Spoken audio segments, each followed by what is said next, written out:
You can tell us when we're live. I will do. Got it. Bing.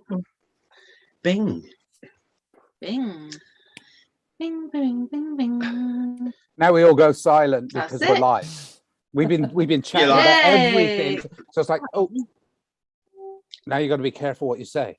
Okay. Hello. No using the C word. One viewer. No using the C word. Well, Nothing's come up on my nothing's come up yet. Does it not come up? No, Well, I might get in no, there. nothing's up there yet. Really? Really? It The says actress said live to the on bishop. YouTube. Oh, mine says Juicy and Lucy Isn't that what the live. actress said to the bishop? Oh, have you got it Nothing's on up yours? there yet. Yeah, it's come up live for me. There we go. Maybe it is then. Yay. Hello, our one I'll viewer. just close Oh, it yeah, down, go on. otherwise it's going to be I in the heard that background. You might have to go out and go back in again because you were in Yeah. there before.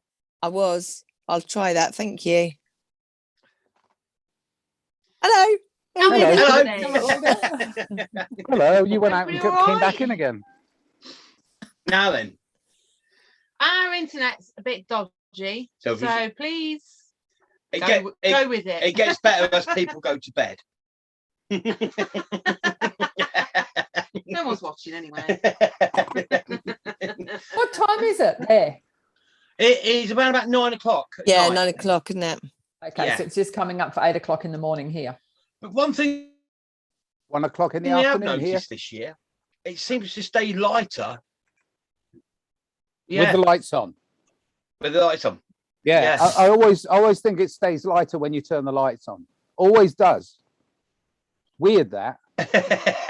It's just one of those little Well, scientific try that. anomalies, Try isn't it? Yeah, I'm a scientist. I'm a scientist. Me too. No, I mean, yeah. I love the people who say, I'm a scientist and... Yeah. Yeah.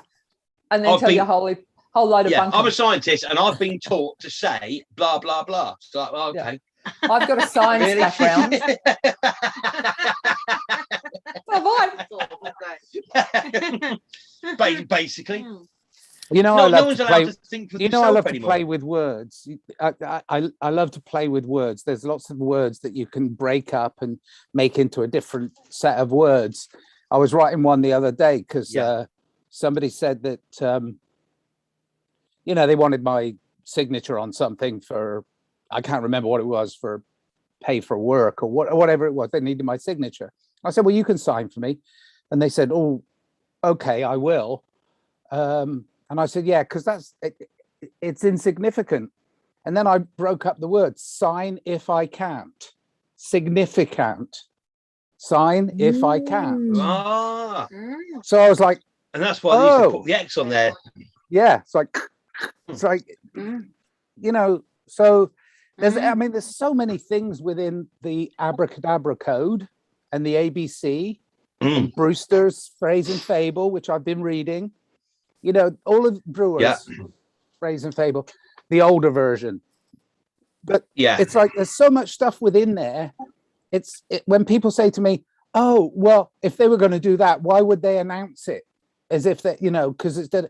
And I'm like, because they have to. Exactly. Universal It's law. part of their code and their codex. Unlike, you know, like our own conditioning, our own training, our codex, their MO is to let you know what they're going to do, even though it might seem the most absurd thing in the world. And you go, they'll never do that. And they do. So every use time. of words, the use of words and the way in which they position themselves. I mean, Boris Johnson has to be the most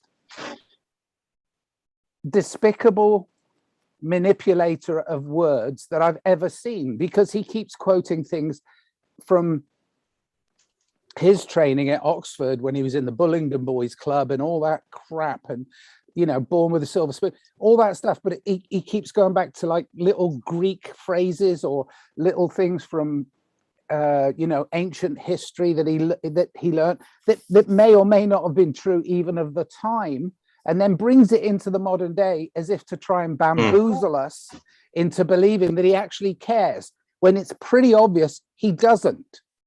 So But they all the use politicians are words. like that. They're Yeah, but all they use using their words. They don't give fear-based a fuck. words. They really don't. But it's give a all fuck. fear. No. Everything they're using, No. like tidal wave of. Yeah. You know, we are in for a world of hurt. What we It's This all the conditioning. wording. How do they get it Yeah. with the words? They know they can be very descriptive, so that's how they get you. They get Yeah, descriptive. but and it's It's fear. programming that's constantly going into people's minds. You know, they're quoting here that there's supposed to be 25,000 Terra cases a day. Yeah. Terror. Yeah. Horoscopes. Yes. Yeah. Yeah, it's All of it. all fear. Mm. Everything is fear. So you can see why so many people are just driving around like they're on autopilot, like they're not even really alive. You can see them walking around like they're not even really alive. They're just, everyone's on autopilot because of that program that's constantly coming into their head. And someone said to me the other day, oh, I wish this would go away. I said, well, it will if you turn off your TV. Yeah, exactly. Yeah. Stop listening to the radio, turn off the We've all hit TV, that point a stop few watching times. the press conferences.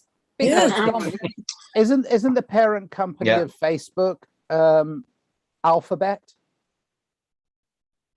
Isn't I it don't know. the parent know, I don't company? know. The corporation, I think, is called Alphabet. Wasn't it Meta, META? No, Yeah. he's renaming Yeah. Facebook Meta because Uh, he wants to start selling stuff online. But you know, he's just creating his own Amazon. But that's no, I'm talking about, like, yes, Zuckerberg's a robot within a system, but his parent company, the people who own all of that social media, I think they're called Alphabet, which when you think yeah. about it, it's like that's the ultimate statement of we're going to mess with words because all words are made up of this alphabet. And somebody told me, I think it was you, Daz, the 26 letter alphabet is evil. The 24 letter alphabet is good, you know, intentionally. So Yeah. so 26 don't resonate with me. Never has no, done. No. so No. 24 ties in with the runes. Yeah, Yeah. runes. so ties with in the 24, what do they leave star out? What letters are out of the 24? Z. Gone. Okay. Yep. And Why? Y and Z, I think. Yeah, Okay. it's A to X, wasn't it? Yeah, A to X, I haven't heard that. which is one. runes. And runes. But there are two companies that is- own everything in the world. And I don't know if I can say them on here, but there are two companies. If you look on all oh yeah, you publicly can listed companies, Vanguard and BlackRock. BlackRock, yep. Yeah. No matter who you look at, Yeah. Hi, when you Doreen. go back to who owns them, those Hi. two companies, and they own shares in each other. Hello. Doesn't matter who you Hello look there. at, they all are owned, including Hi, most Doreen. of the governments and which are corporations. Yes, they are, and all governments, corporations. Yep, and they're all owned by Vanguard or BlackRock at some Yeah. point. Yeah. Well, at the top point, Yeah. they're owned by other people in between. And I mean, was it Dr. Light? Dr. Light, wasn't it? Yeah. Oh. Yeah, everybody should watch Dr. Light. It's so. Have you seen that, Nigel? Dr. Light. No, It's just. I'm It's gonna- new. 8 hours. It's 8 hours of Oh, that's the everything. one I've got 8 saved. hours. It only of came out on the 10th of December, everything. didn't it? It goes into absolutely everything. A Okay. whole lot in one. Now it's Documentary. it's done in such a way that you, for children, It's on BitChute for as well. adults, It's on BitChute. and for older people to watch, the way it comes across. Okay. But just be careful. Just be careful if anybody's listening. To teach the How old kids. you are. Yeah, no, because some of it does go on about Pizzagate and all of that. It's all in there. Everything. Everything's in there about the emails and everything else. But within the program, there's also experiments that kids can do to make their own electricity. So And rainbows. and rainbows and everything. So it's very Make your own star. make your own star. It shows you how to make your own star in a jar. Yeah. Oh, wow. So It's for all ages. it's for all ages, but to learn from us. But if really the good, kids yeah. are at a young age, just be careful of the content of that one, the 8-hour one, because they like they say, they have to talk about it because it's what's going on. But they've got stuff in there about some of Kennedy's speeches, and I've never seen all them speeches that he did, but It goes into not just clippings of it. It the whole shows it as a whole the whole thing. speech about who they are and how they're doing it, and that's why I was assassinated and everything. So there's a lot of history in there, a lot of history. So it comes under flat Earth, which is like, I know Dermot's going to kill me, but like, Gonna kill us both. going to kill us both. But the theory behind flat Earth, it stacks up because, like we've said, you can't. I've said I'm a plumbing heating engineer, and I know full well that water always finds its own level. You can't bend water. You know what I mean? I know that. The only way you can bend water is by putting it in a pipe and sending it around a 90 degree. But water will always find its own level. So, and the thing that nailed it for me, and whoever made that, if you're listening, well done. Fucking brilliant. One of the best things I've watched that covers everything right up to date. And whoever put that together must have spent months and months editing it. It's done really, really well. Now I don't know if it's part of this teaching people what's gone on. You know, because I do feel things are coming towards an end. You know what I mean? So is it part of sneaking that into the truth community? It's on BitTube, by the way, and sneaking that into, and then we share it, and then people talk about it.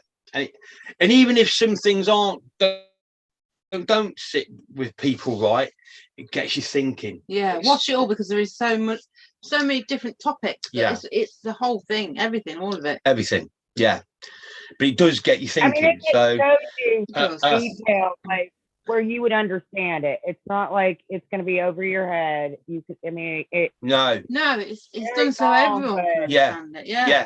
Even me. And then some of it you could clip out and teach kids. Yeah, easily, and teach. And they enjoy it, and they'd love it, because there's the experiments they can do out of it.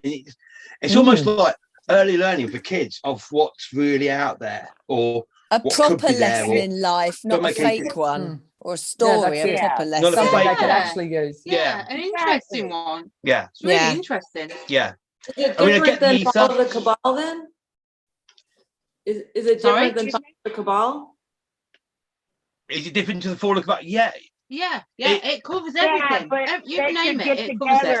Those two could get together, but they're from two. You can tell they're from two different places. We've not even watched all of it yet, and it's covered so many subjects, hasn't it? I did. Yeah, it's covered all the subjects that all the truthers have been sharing. Yeah. So all the truthers out there, and everything that's been shared, and we've been trying our best to get people and wake people up. It's all in there. All of it. All of it. Can't find it. All of it. It's Can't under find Maestro. Is it only on I think BitChute? Yes, it is. If you give me a moment, It's on I'll be right BitChute, back. and it's called Dark to Light. It's on my Facebook. Yeah, that's where I shared it from. I got it up there, yeah. It's on my Facebook. Okay, because We didn't tell you about it when I look up, otherwise nobody would turn up.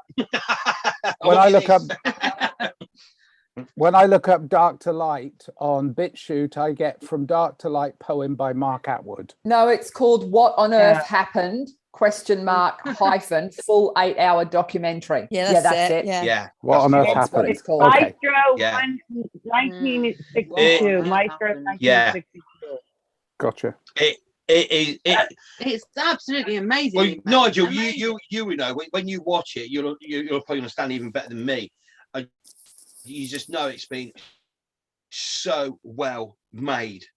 The amount of clippings that they use from God knows how many sources. It's just, it must have took months to make. Months. To do an 8-hour documentary.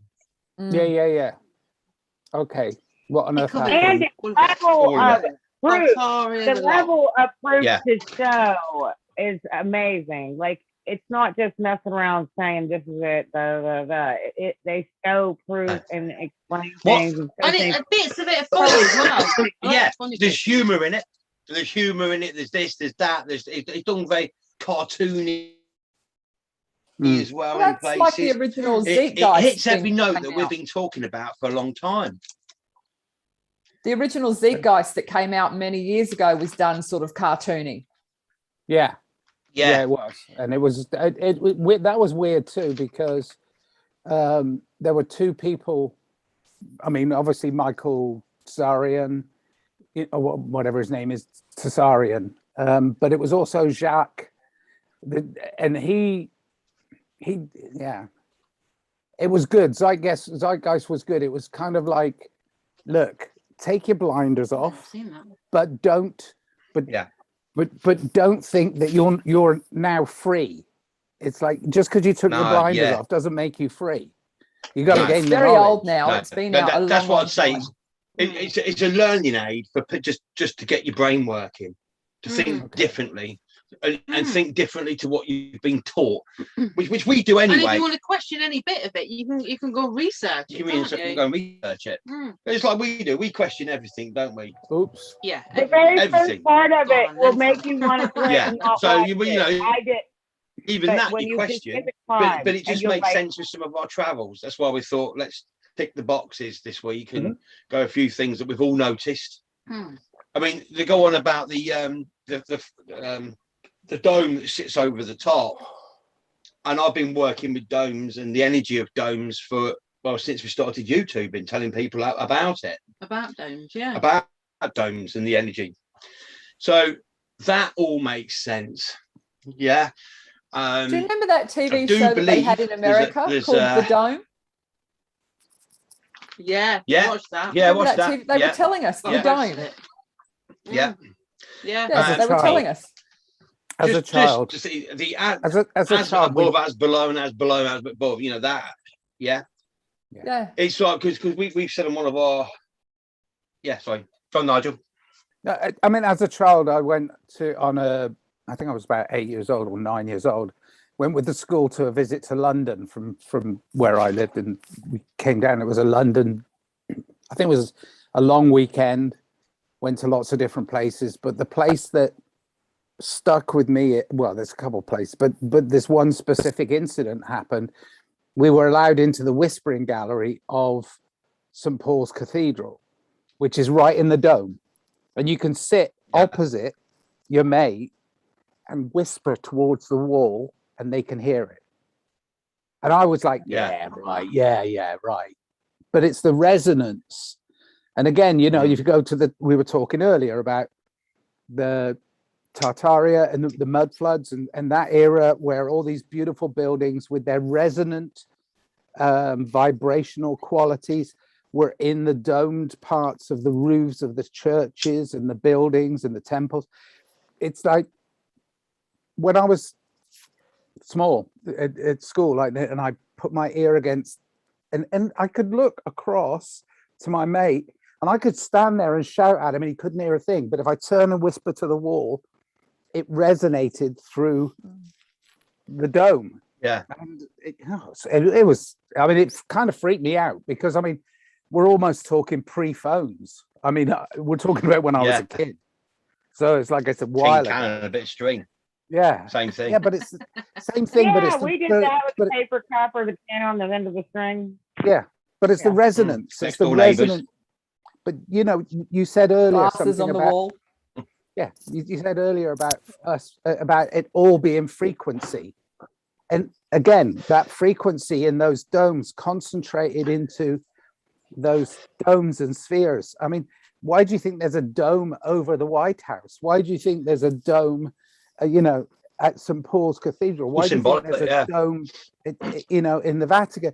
These are places of resonance that they've tried to harness some way of communicating their message, whether good or bad, to us. And so the resonant factor of us being of frequency, I'm on a group, apart from the brilliant Abracadabra group on Telegram. I'm in several, I'm in several other groups, and one of the groups is a musical group that's talking about frequency. Constantly. I'm in that one. Yeah, because I make music. Oh yes, you are. Of course. Yes. So I make all my music at a healing frequency. I do it, purposely tune it tune it to 432 hertz, you know, and I know, I know that it makes my music more listenable. It's true as well. It's like more listenable, and it's true. It is true. I was like this with it, but when we did found that old mix that I did years ago, then we sent it to Nigel. Nigel, he converted it to that frequency, and because it's something we listen to all the time, we've listened to it many times. I could feel and hear the difference as soon as you switched it over. So right, you can feel it. I can feel it on my being. The difference between the two in my heart, particularly, it's like a whole vibration hits in my entire body and vibrates at 432 hertz. If I'm listening, whatever it normally is at, it's just kind of like, the song's all right, but nothing happens physically, if that makes sense. I might like the tune, but when it's 432 hertz, my God, I can feel it. I mean, I think it was Terry. She said she was using it to heal herself. I was going through a rough time. I thought, I'm going to try that. And I put some on, and within seconds, I'd lifted my frequency. It blew me through the roof. It was amazing. And I felt better, and I healed and everything. Yeah, I mean, as soon as anything like that is discovered and brought to the forefront, that, of course, you're going to get all these people coming out of the woodwork saying, "Oh, that's rubbish. Oh, that's rubbish. Yeah, what a lot of crap. You're making it all up." But it's like what you just said. If you feel it, then it's real. It doesn't matter what they say. If you feel it, then it's real. So, and I've been signing off when I make comments to people. I say, "I felt it, so it's real." And it's not that I'm arrogant to know, "Oh, I felt it, so it's real." It's not an arrogance. It's just I actually did feel it. I actually felt it. And so and I mean, we was experimenting back in the day, because people would be going clubbing and raving and be all on ecstasy or whatever, and they'd come around our house and they go, "I feel normal," and then we'd make our own tracks or put the old double beat on, and then within seconds there was absolutely fucking hammered again. And then I go, "Hold on a minute," then I put a normal sort of book standard sort of like licensed, like a corporate dance track on, and within seconds they felt normal again. And then flick that off and put the old dance music back on. They was fucked all night. So it's the music that linked to the ecstasy, which gave them that feeling of euphoria. And as soon as I fucking experimented and I was flicking from commercial, and then all of a sudden they flatlined and just felt normal. And I was like, wow. It's like, it's not the case of ecstasy doesn't work anymore. It's the music that you're listening to that stops it fucking working. And we twigged that a long time ago, didn't we? A long time ago. So it is real. You know what I mean? It does work. Of course. And house is a feeling. And that's why they don't. That's why they banned the double beat. It connects you to that. I mean, they did the same with. I mean, if you go back through ancient history of indigenous people, the shaman used to put himself or herself into a trance using beats and rhythms and chants, and these were all at frequencies that made them feel connection to the earth, and the earth then provided the goods for the people to get well. I mean, they were called medicine men or medicine women. There you go. And that's why a lot of people do drumming, because the drumming and that beat and the vibration of the drumming, when you're connected to the earth, like in a circle connected to the earth, and you've got that drumming, and that the energy then builds up in everybody and it goes round. I mean, the people in control too. I mean, some of the nasty people, they've used binaural beats in order to hypnotize people into certain belief systems too. I mean, you know, I don't want to get talking about it, but you know, much of what they did in the 60s and 70s, and certainly around the start of, even prior to that, start of MK Ultra, which, you know, the government admits now, there was an MK Ultra program, but nobody really wants to do the research and find out how damaging that was. They use frequency too, and they use frequency and sound and noise because they know how to disrupt the mind. And we have to be aware of our own frequency and raise that frequency so as it can affect us. Yeah, I agree with that 100%. It's like we were talking about this with Tash earlier, and because this has come forward now about the dome above us, which I've been working with domes and the energy in domes for a long time, and the domes have been spinning above us. I've had rainbow domes that spin above us. We have everything, you know, as we like, and I work with the energies with it.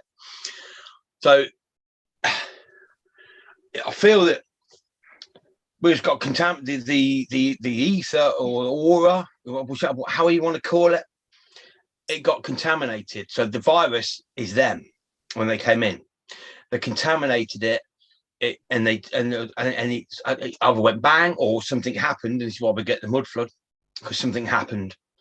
They contaminated the beauty of it, and then the evil sort of like took over, and then they're using the resonance of the old magic or the old ether to do what they've done. So that by them banging out all through the rays, it's bouncing around inside the dome or sphere, whatever you want to call it. It's bouncing around inside, and then it's controlling people inside it because it's not that big, not really. So because it's bouncing around inside, it's confusing people. So I said this to you, right? Because we've always been sort of like on the fence. I said, I'll tell you what we'll do. Let's have 2 months of embracing the old flat theory, and stationary. And see how we feel. Do we feel any better?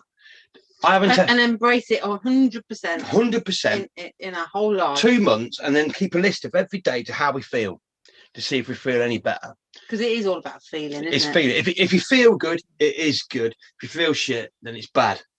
We do that when we used to work with the energies. Yeah, if we was doing something with an energy and it didn't feel right, then it was bad and it was expelled. But if you were doing something and it felt good, and when you felt good, it is good. Same as when you eat something. If you eat something, it makes you feel good. Yeah, because it is good. It makes you feel bad. It's poison. Stay away from it. It's as simple as that. Yeah.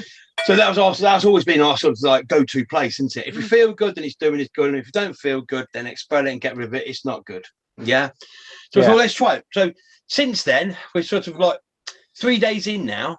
I've got my neck ache's gone, and I've had neck ache for months. You know, this neck ache we've all been suffering with. Yeah. So I've had neck ache, shoulder ache, and that's been going on for months. My hip pain and knee pain is a lot better. A lot better. A lot better.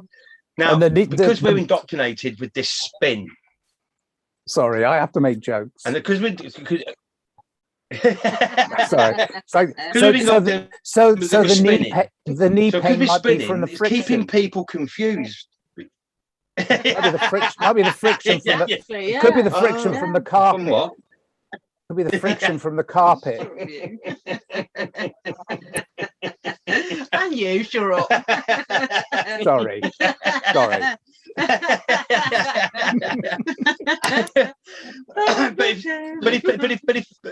if people are indoctrinated, which they are at school at a young age, and they are, I mean, watch their program and explain it all, and because you think you're spinning, it's going to keep you fucking confused. And they show that you were spinning clockwise. But I've always says everything we do is anti-clockwise. It spins this way. Well, on the theory of what we've been watching, the stars rotate anti-clockwise around inside the dome around us, which makes sense. So there's a lot of stuff that I've seen or now hearing that ticks a lot of boxes of the journeys we've been on. Yeah. So that's why we thought, well, let's tick some boxes and see where we go with it. And see how we go. Maybe other people should try as well, because there is. It's good to analyse, isn't it? Yeah, it's good to analyse and try things. When we want what happens. That's what we do when we're on our travels. We try different things. I always try this. We always try that. Let's try this. Let's try that. And then we end up in fucking whatever, don't we? We're always experimenting with energy, and the energy's coming. We're experimenting, but I think a lot of it is the journey of what happened was. I think this is just my theory on what's gone on. I think what happened was this virus or this entity or whatever got into the ether, contaminated the ether, took it over. It then got infected and did some sort of whatever, caused the mud floods. But the only thing is, their existence is because of the fact of, because their relevance is relevant to and from us. Because it came into our ether, into this. So their existence is because of us being here. We're like batteries that keep them relevant to and from. So all of the journeys we've been on, it's all about getting rid of relevant to and getting rid of the old relevant to and from, and recreating itself as a whole brand new physical being in a whole brand new ether and energy, which is flat but sphered. And I've said this before. And also going back to the point of good times before it went bad times. Bad times, because what they've done is, and I think I've said this before, they've snipped history. Something happened, they've snipped it, like a cut of a film. They've got the old timeline or whatever what they want, and clipped it to it and took that out. Yeah. So if we go back to the point before that happened, good times. Good time of the snip. But with all the upgraded, did you ever physical and energy and everything. Did anybody here read? Sorry, Nigel. Sorry. Anybody here read any Philip K. Dick novels? You know, he's a great novelist, wrote great stuff. But I saw about an hour-long interview with him where he was in France explaining some of his life and the things he's had come to him, but he doesn't believe they're science fiction because he's a science fiction writer, but he's not a science fiction writer. He saw similar things. Now that he wrote a story called The Man in the High Castle, and the basis of that is there was also a TV series, and it was actually pretty well done, but you know, it's not the same as reading a book. But the basis of that is about timelines being altered, and what if the Germans and the Japanese had won the Second World War and things like that. But it's a convergence of these timelines, and the guy who put it together was putting it together on film, cutting it, and then putting the two pieces together. You just did the whole description of how the timeline is cut, and then a second timeline, and there are multiples to choose from. That second timeline is added, and it's not the same linear time as we feel. We feel linear time, don't we? Because we're going from a baby to an old man. But you know, it's weird how within that journey of our short journey, especially this lifetime, our current lifetime for most of us, within our lifetime, we've seen timeline changes happen, and we're now just starting to experience what that really means. The collapse of time is not necessarily a bad thing. It's just that there are multiple timelines and multiple places in space where those timelines can exist. Space is anything that's a gap between matter, and matter is only made up because of space. So we're in a time and space transition where multiple timelines and multiple space is presenting itself to us. And if we're on the right frequency, we can actually, I don't know if we can, but I believe we can choose our timeline. We can choose that timeline, and we can choose that dimensional frequency that we're on. So we're choosing time and space. For the first time in any recordable history, we're choosing the time and space in which we live. Choosing it right now, all of us. Yeah. And that is why a lot of people say, I was telling Tash earlier, bunch of tinfoil hat wearers. Look, I can touch this. And I'm like, you know what? have to believe that we are. Yeah. I do. Well, we're all here, and I think we do all think that. I mean, I know I've jumped timelines by just either going to sleep or even willing myself to jump a timeline. When I'm feeling a lower vibration, I think, oh, stuff this. I'm going to sit quietly. I'm going to jump into another timeline. And I've sort of not, done that. And I've come out of, sitting quietly, and I feel so much better, and things are going smoothly again. All that crap's gone. And so, yeah, it's funny how I think anytime you go into where there's a large number of people who believe the narrative, you've jumped down a timeline. And then you go back home, back in your own little world, and you've come back up again. Yes. Oh, yes, definitely. Yeah. That happens all the time. You go to the shops, you've gone. It's like before you go to sleep sometimes, and your legs go, ooh. Isn't it?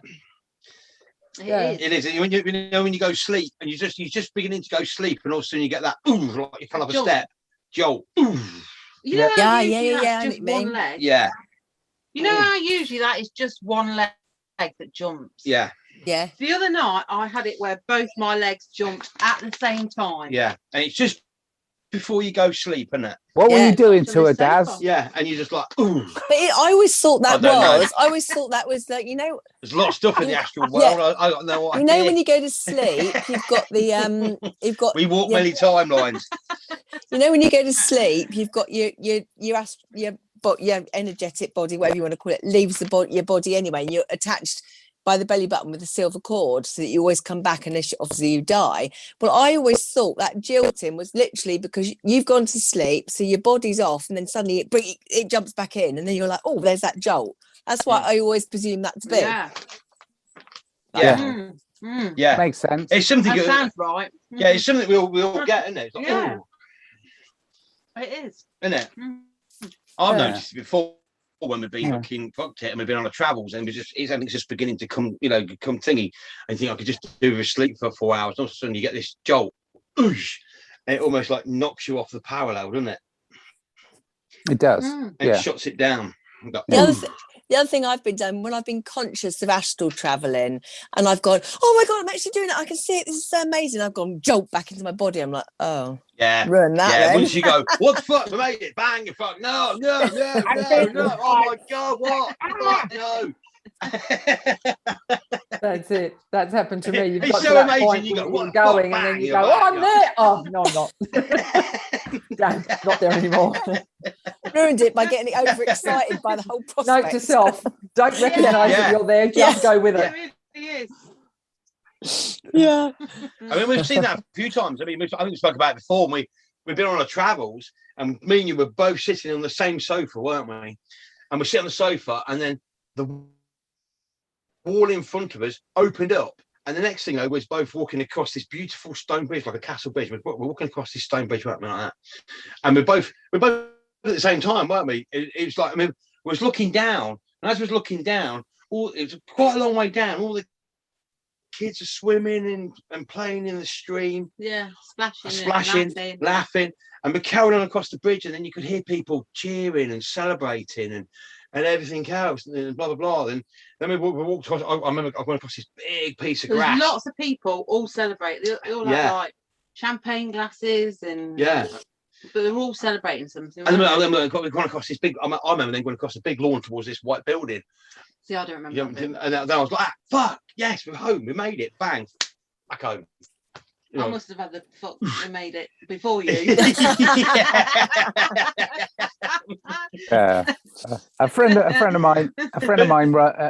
mine has very, very vivid dreams, very lucid dreams, and he's had a near-death experience, and he's a really amazing guy.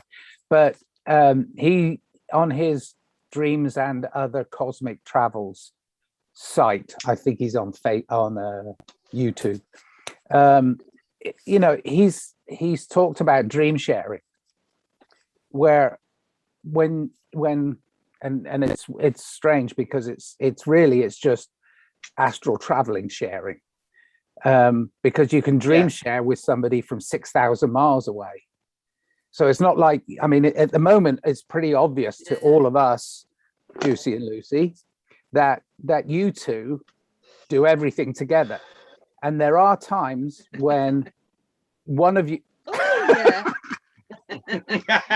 There are times when one of you will separate from the other, and then it always seems to be that, and then boom, we're back in our room. See, because you're dream sharing, but you're not just dream. No, I believe you're not just dream sharing. I believe you're doubling your energy of the dream, because the two of you are together in this reality and in the dream reality. So your energy, not even asleep. It's not even, no, it's not and it's okay.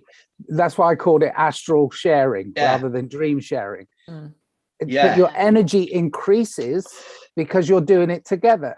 Now, this is why I think like drum circles and shamanic chanting in a group, these things encourage that energy to double, quadruple, keep and it keeps going. That's like how old house music. It's all the effort and the layers and it all adds to it.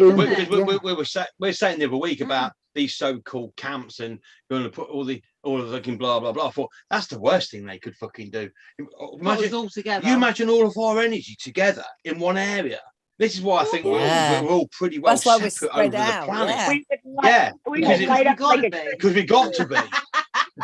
I think we've initiated the lockdown so we don't get all together, because if we all got together, fucking hell, it's like fucking boom. That's what I've said. I've said we are scattered all over the planet, and we are all meeting on social media and places, and we are everywhere. We are not all in one place. And I don't know about you guys, but I know for me, most of the people I used to know are not awake. I've met you awake people. Most of the people in my area are not awake, but I've met you awake people. My whole family think I'm absolutely Looney Tunes. They'd have me committed, except for my kids.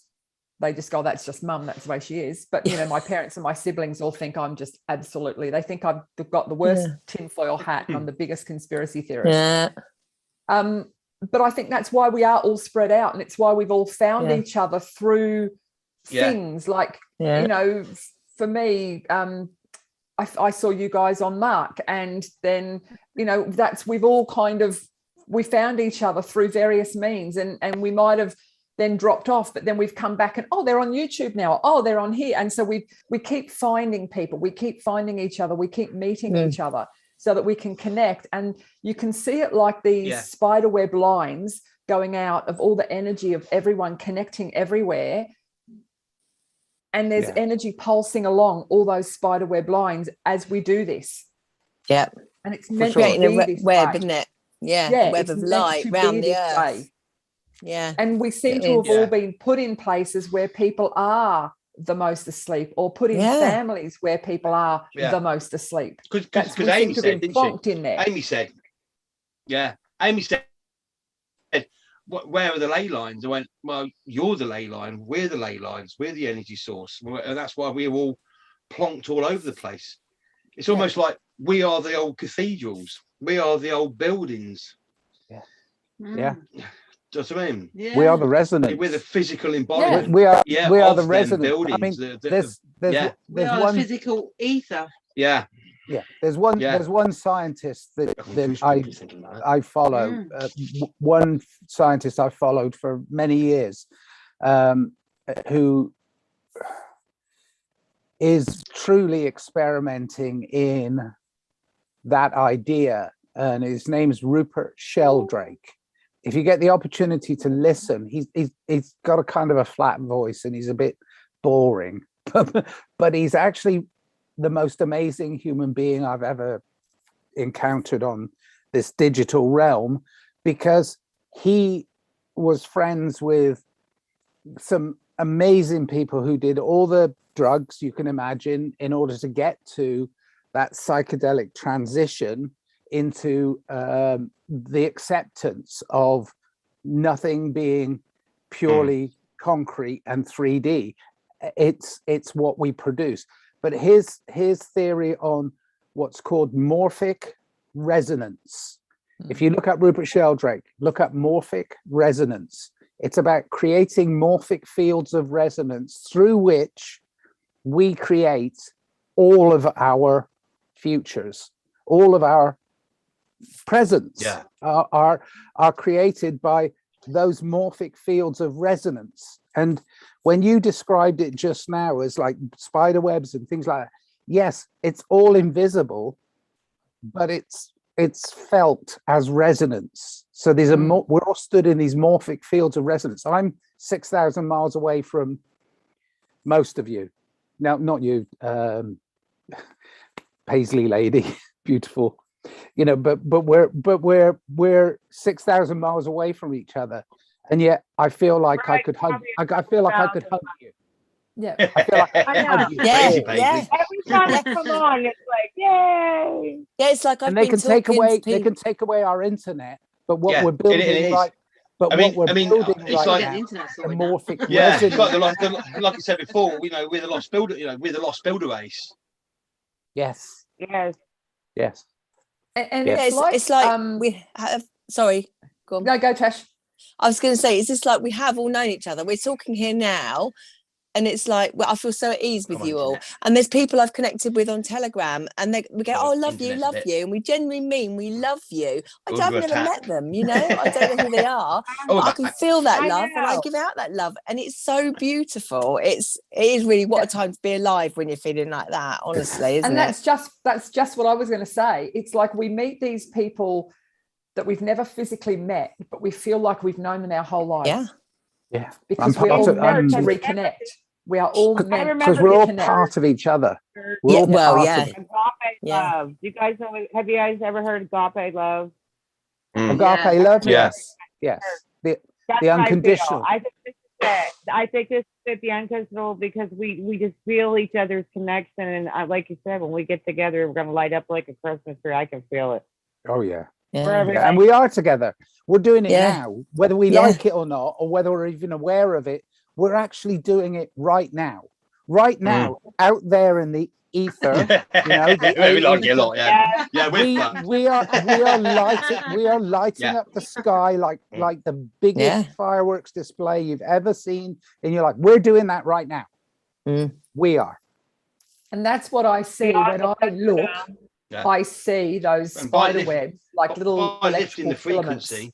We're lifting and then you see the people, then the filaments go again. I know exactly what you mean, because I so can that's see what I like see that. when I look at it. That's what I see. I see the people are like little columns, and then the filaments that is being pushed out. We're pushing it and pushing it and pushing it. Yeah. It's funny. We all talk. It's funny for a moment. Because of the delay, we're all talking at the same time. We are. I was about to say that. And whenever we try and listen to the others, we all go silent at the same time. It fucks the algorithms up. But I can hear, I understand everybody when they're talking. They all have the same, like, all talk at the same time, and we still understand because we're on the same frequency. I don't know how it happens. Yeah. We were, we were still getting every single bit of it. Yeah. And we were like, I said, because then everything got messed up, and I said on that note, and I was like, no, I was fine, never mind. I don't want to go through the whole detail, but yeah, it was just like, you know, you could tell they were listening, and I'm like, they had to have been confused. Like, how are you all just like, we just carried a conversation on like out loud, but we could keep up, and we were like, all of us are talking simultaneously. It's funny. Their algorithms ain't got a fucking chance. No, because it works on words and frequencies and stuff. They're spiders. And they're like, fucking hell, it's got an algorithm. They're fucked. They call the algorithm spiders. Their spiders are spinning round in the wrong direction. The only person I haven't heard from, and I just is Doreen. Yeah. Doreen, say something. Hello. Hello. I love your Christmas hat. Oh, thanks. Your smile and your smile. But I need to hear your words, Princess. Yeah, my words are well. You guys all talk about that, and there is a delay, and I get what you're saying with that. So kind of sometimes I'm like, oh man, I can't even jump in. But you know, when you were talking about connecting with go for it. And I'm probably more younger than you guys in my not younger in age, but in my growth of who I am or whatever. But I had an incident the other night where I was awake. I know I was awake. I just was like, well, I think I'm tired. I think I'll go to sleep. And I had just gotten these blue blocker glasses. I don't know if you know those. They're supposed to help you sleep. And so I'm like, well, I'll try these out and blah, blah, blah, blah. And so I'm like, no, I feel like I'm tired. I'm going to take them off. And then next thing I know, I'm having a conversation with my husband, and he's in the family room, asleep in his chair, but we're talking to each other. And I was like, okay, that's weird. And then, I know I'm awake, and how do I hear that? And I'm not saying anything vocal. And then I started having conversation with other people that I don't even know who they were. And I'm like, well, I'm wondering if that's kind of like you're saying in the astral world, you know, having these kinds of conversations. And I keep, I keep just trying to tell myself that I'm open to these things that are coming. You know, this is why I've connected with all of you guys, is to learn these things. I know a lot on a spiritual level, not real religious really at all.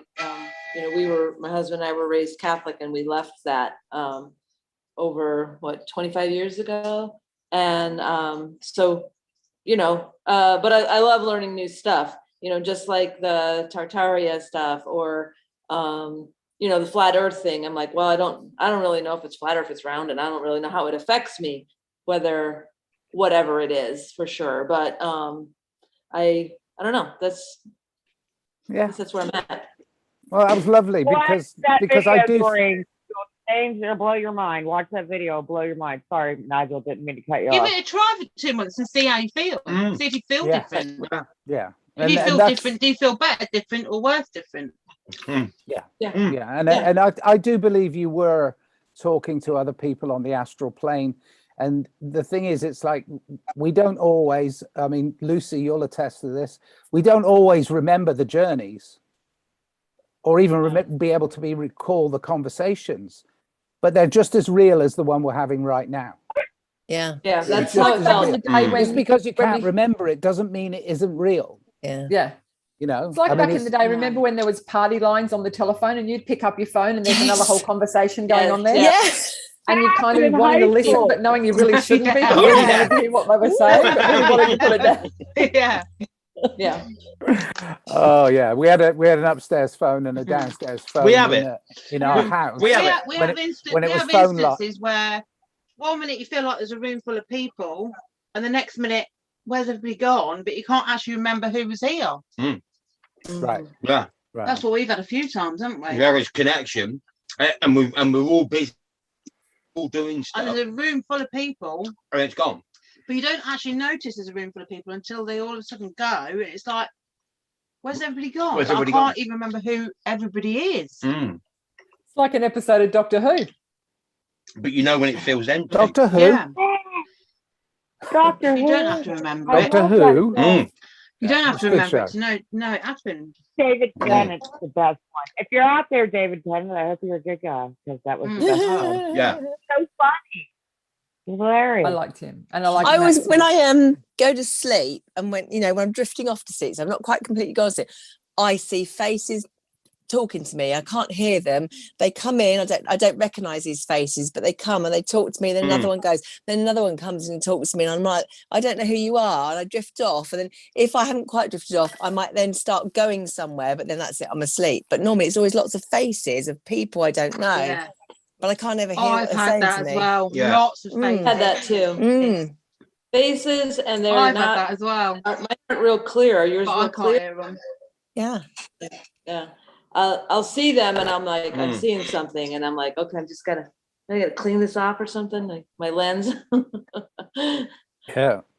Yeah. I mean, it is. I mean, there are other healers I know that are experienced astral travelers. They choose to go where they go, and I kind of like just happen to go where I happen to go. But these are experienced astral travelers and remote viewers, and they're healers too, and they're really good people, and they've told me some of their journeys. And one of them in particular has been a very close friend of mine. She helped me understand what was happening to me early on, because it's about that. it is about the pineal gland in a way. I mean, I don't want to get biological or talk doctor talk or anything, but it's about bridging the duality of ourselves. Inside us are two light beings, and if one of them is really dominant over the other, then you're not really going to understand what's happening when you travel. But if you've got them working together, the left and right brain, if you've got it working together, then you're going to be in a position where you start to truly understand where it is and how it is that you're able to have these conversations over great distances without actually using a phone line or a camera. But you see things very clearly that are happening even beyond space and time. That it's not just that I can go to England anytime I want. It's that I can go to England at any time I want, and place I want, and space in which I want.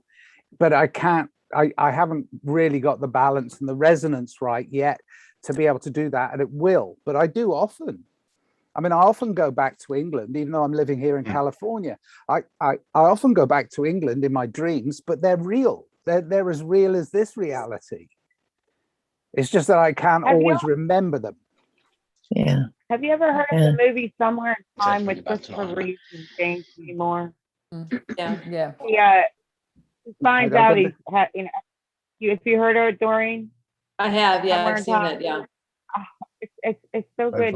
It's basically about time travel, and what he does is he just gets himself, his clothing, everything too perfect about the time period he wanted to go to. And I don't want to give away the movie because it's too fabulous to do that.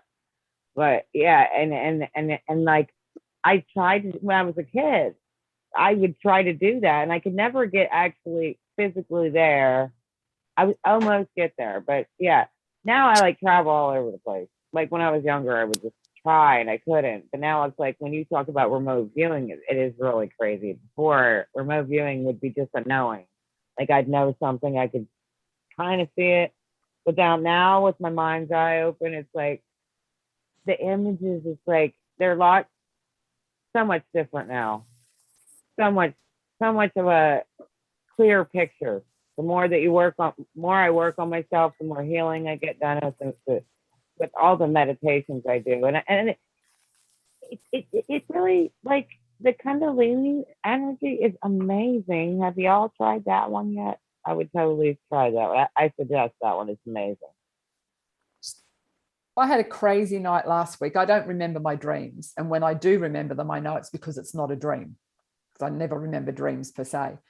One night last week, I was riding on the back of dragons in some other past time.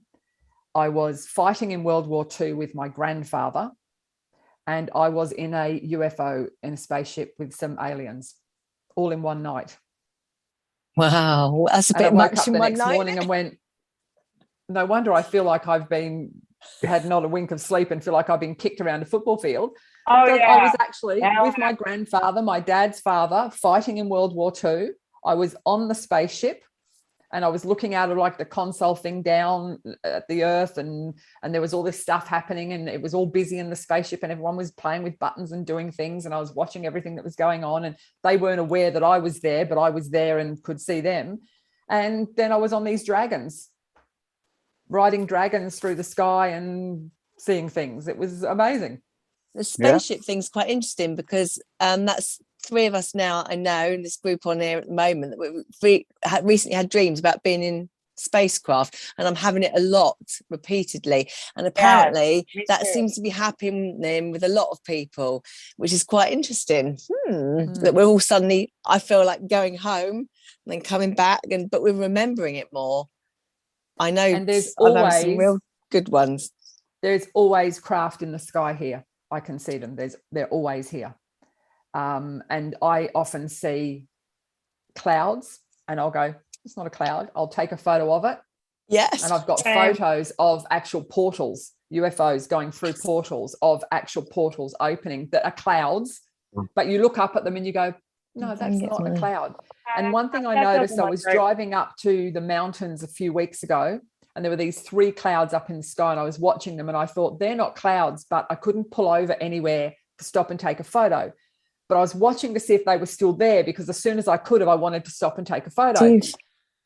Anyway, I kept going, and I noticed as I got more and more into the mountains, there was more and more clouds, but the 3 clouds that had been with me since I left down here didn't cast a shadow on the mountains. All the other clouds cast a shadow on the mountains, but the 3 that had followed me from here did not cast a shadow. And I could pull over, and I went, oh my God, they don't cast a shadow because they're cloaked. They're not really here. But if you see that, we've got the sun on, I don't know which way round it is, the sun on one side, and then what's that? That orange and yellow striped thing. This is taken out of my... Yeah. Oh, Yeah. hang on. I see that. Gone to sleep. I don't know if you see it. Yeah, it's like the sun. So the sun's there, and then that is like this orange and yellow kind of like. You took that photo, Tasha? Yeah, out of my daughter's bedroom, because I was washing up. Can you do me a favor? Can you post it in one of the Telegram groups? I want to have a closer look at that, because I'll stick it I've in. been talking to a friend who's been telling me about, and I even mentioned it, I think, on one group. It's like, yes, I'm in the sun here, and you know, here I am in the sun, here I am behind the curtain, but the sun here is white. Yeah, it's a white sun. I can remember as a child, it was yellow. It was not white. It was a yellow sun. It was a golden sun. That's the sun over my back garden. So white. It is completely completely white. Bright white, like a LED light. Well, I mean, which is weird. I'll stick it in 432 hertz, Nigel. Sorry, the old technology. Like the old technology used to use, I think, mercury and gold, which used to connect and pull the ether down, and they used to energize the water with it. It's a connection. It was mercury and gold. And I said on some of our journeys before, we used to find yellowy gold energy everywhere, but when you used to touch it, it was very magnetic. It was horrible. It used to go up your arm, and it just felt horrible. And I used to say to any guys, "Can you get it out?" And they used to strip it out of our hands, but it was like a very goldy yellow. And we used to find bits of it everywhere, and we used to have to deal with it, or move it, or whatever. And it was horrible, wasn't it? Yeah, it was really fizzy and prickly, fizzy, magnetic, and it used to interfere with everything. It just didn't feel right at all. And we used to find not a lot of it, but just bits everywhere, didn't we? Bits everywhere. And I was wondering if that's part of the old energy from the old sun, the old magnetism that either got infected or fell to pieces. I think I can't quite weigh it up yet. It's either it got infected by this virus, which is what we're surrounded with, these evil bastards. So then you think to yourself, well, is it the case of it was going wrong? We didn't know why it was going wrong. So we've got sort of like, are we Tartarians? Yeah. Are the white hats that are fighting behind the scenes Tartarians? And we've just been waiting to see the extent of evil and who's who until they can take them off planet and get rid of them. Maybe it's like that's one thought pattern I've got on it. It's the case of shrinking everything down into a smaller sort of sphere. I have another theory. Where did the people go? Go on. I have another theory. I mean, this is coming from another group of people that I've been talking to, and another rabbit hole I went down, and it's very nice. And then I put my miner's helmet on, and I came back up, and I thought about it, and it was like they were talking about the 6 suns, number 6 suns, and these 6 suns are varying in degrees of brightest gold yellow to white, and they're like veils over our real earth, and the veils are slowly lifting, or they're glitching, and the glitches are when you see more than one sun in the sky. Now, I've had other friends post pictures from Australia, New Zealand, somebody in Japan. It's like where they've got 2 suns in the sky, who are slightly different color, slightly different size. And I think that this is the glitch. I think the glitch in the between what we call dimensions, the glitch between dimensions is showing us a different version of the sun. Now, it's not that whether one's an evil sun, one's a that's just us being human. It's like, oh, that one's evil.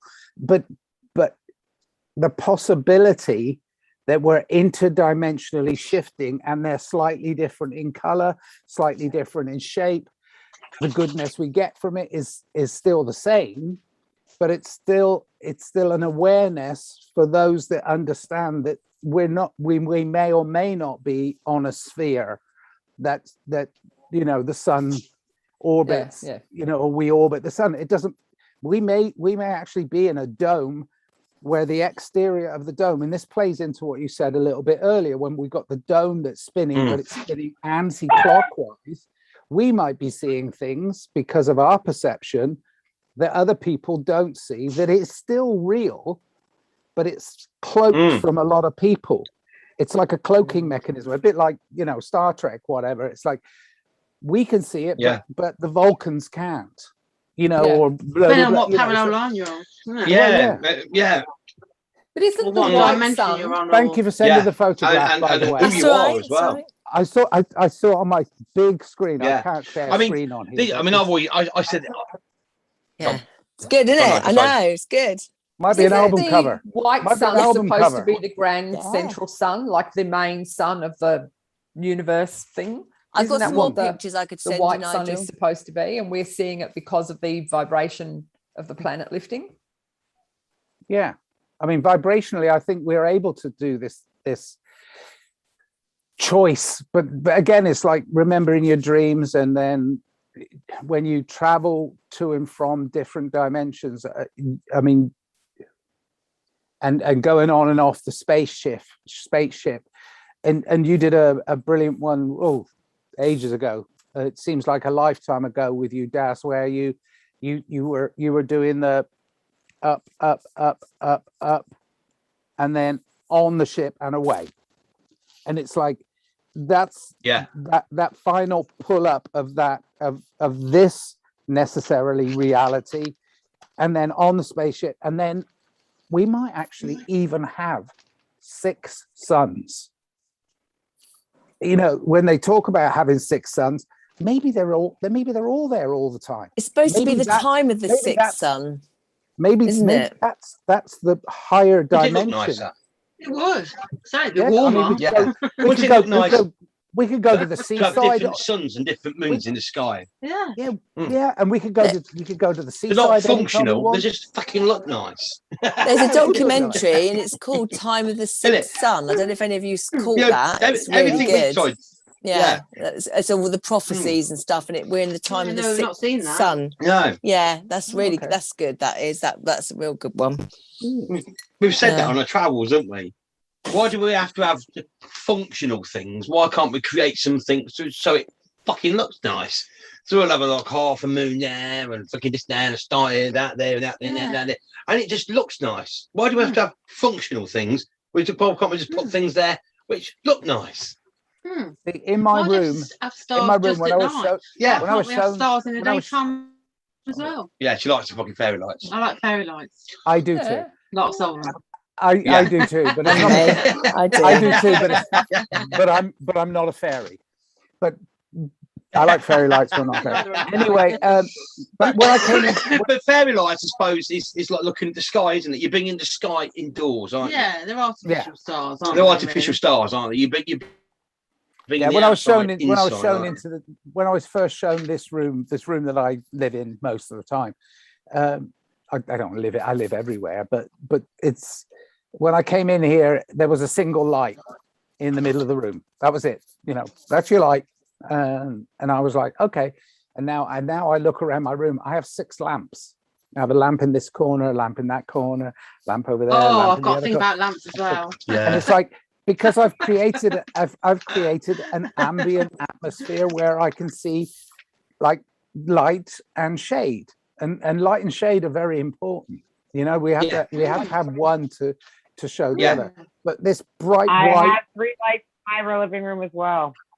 I just Well, you bring Can I just show you guys indoors, something? aren't you? Yeah. Right, this has got nothing to do hello. with what we're talking about, but my husband has been outside in the veggie patch. They're all our potatoes. Cool, from one yeah. veggie patch. Wow, nice. He's just sent me that text going, looks like it's potato wedges for a while. Yep, that's good. And that's only one thing, one garden. We've got potatoes for Africa here. So if you want the potatoes, let me know. I'll send them over. Yes, send I'll them vibrate over. them your way. Yeah, lovely.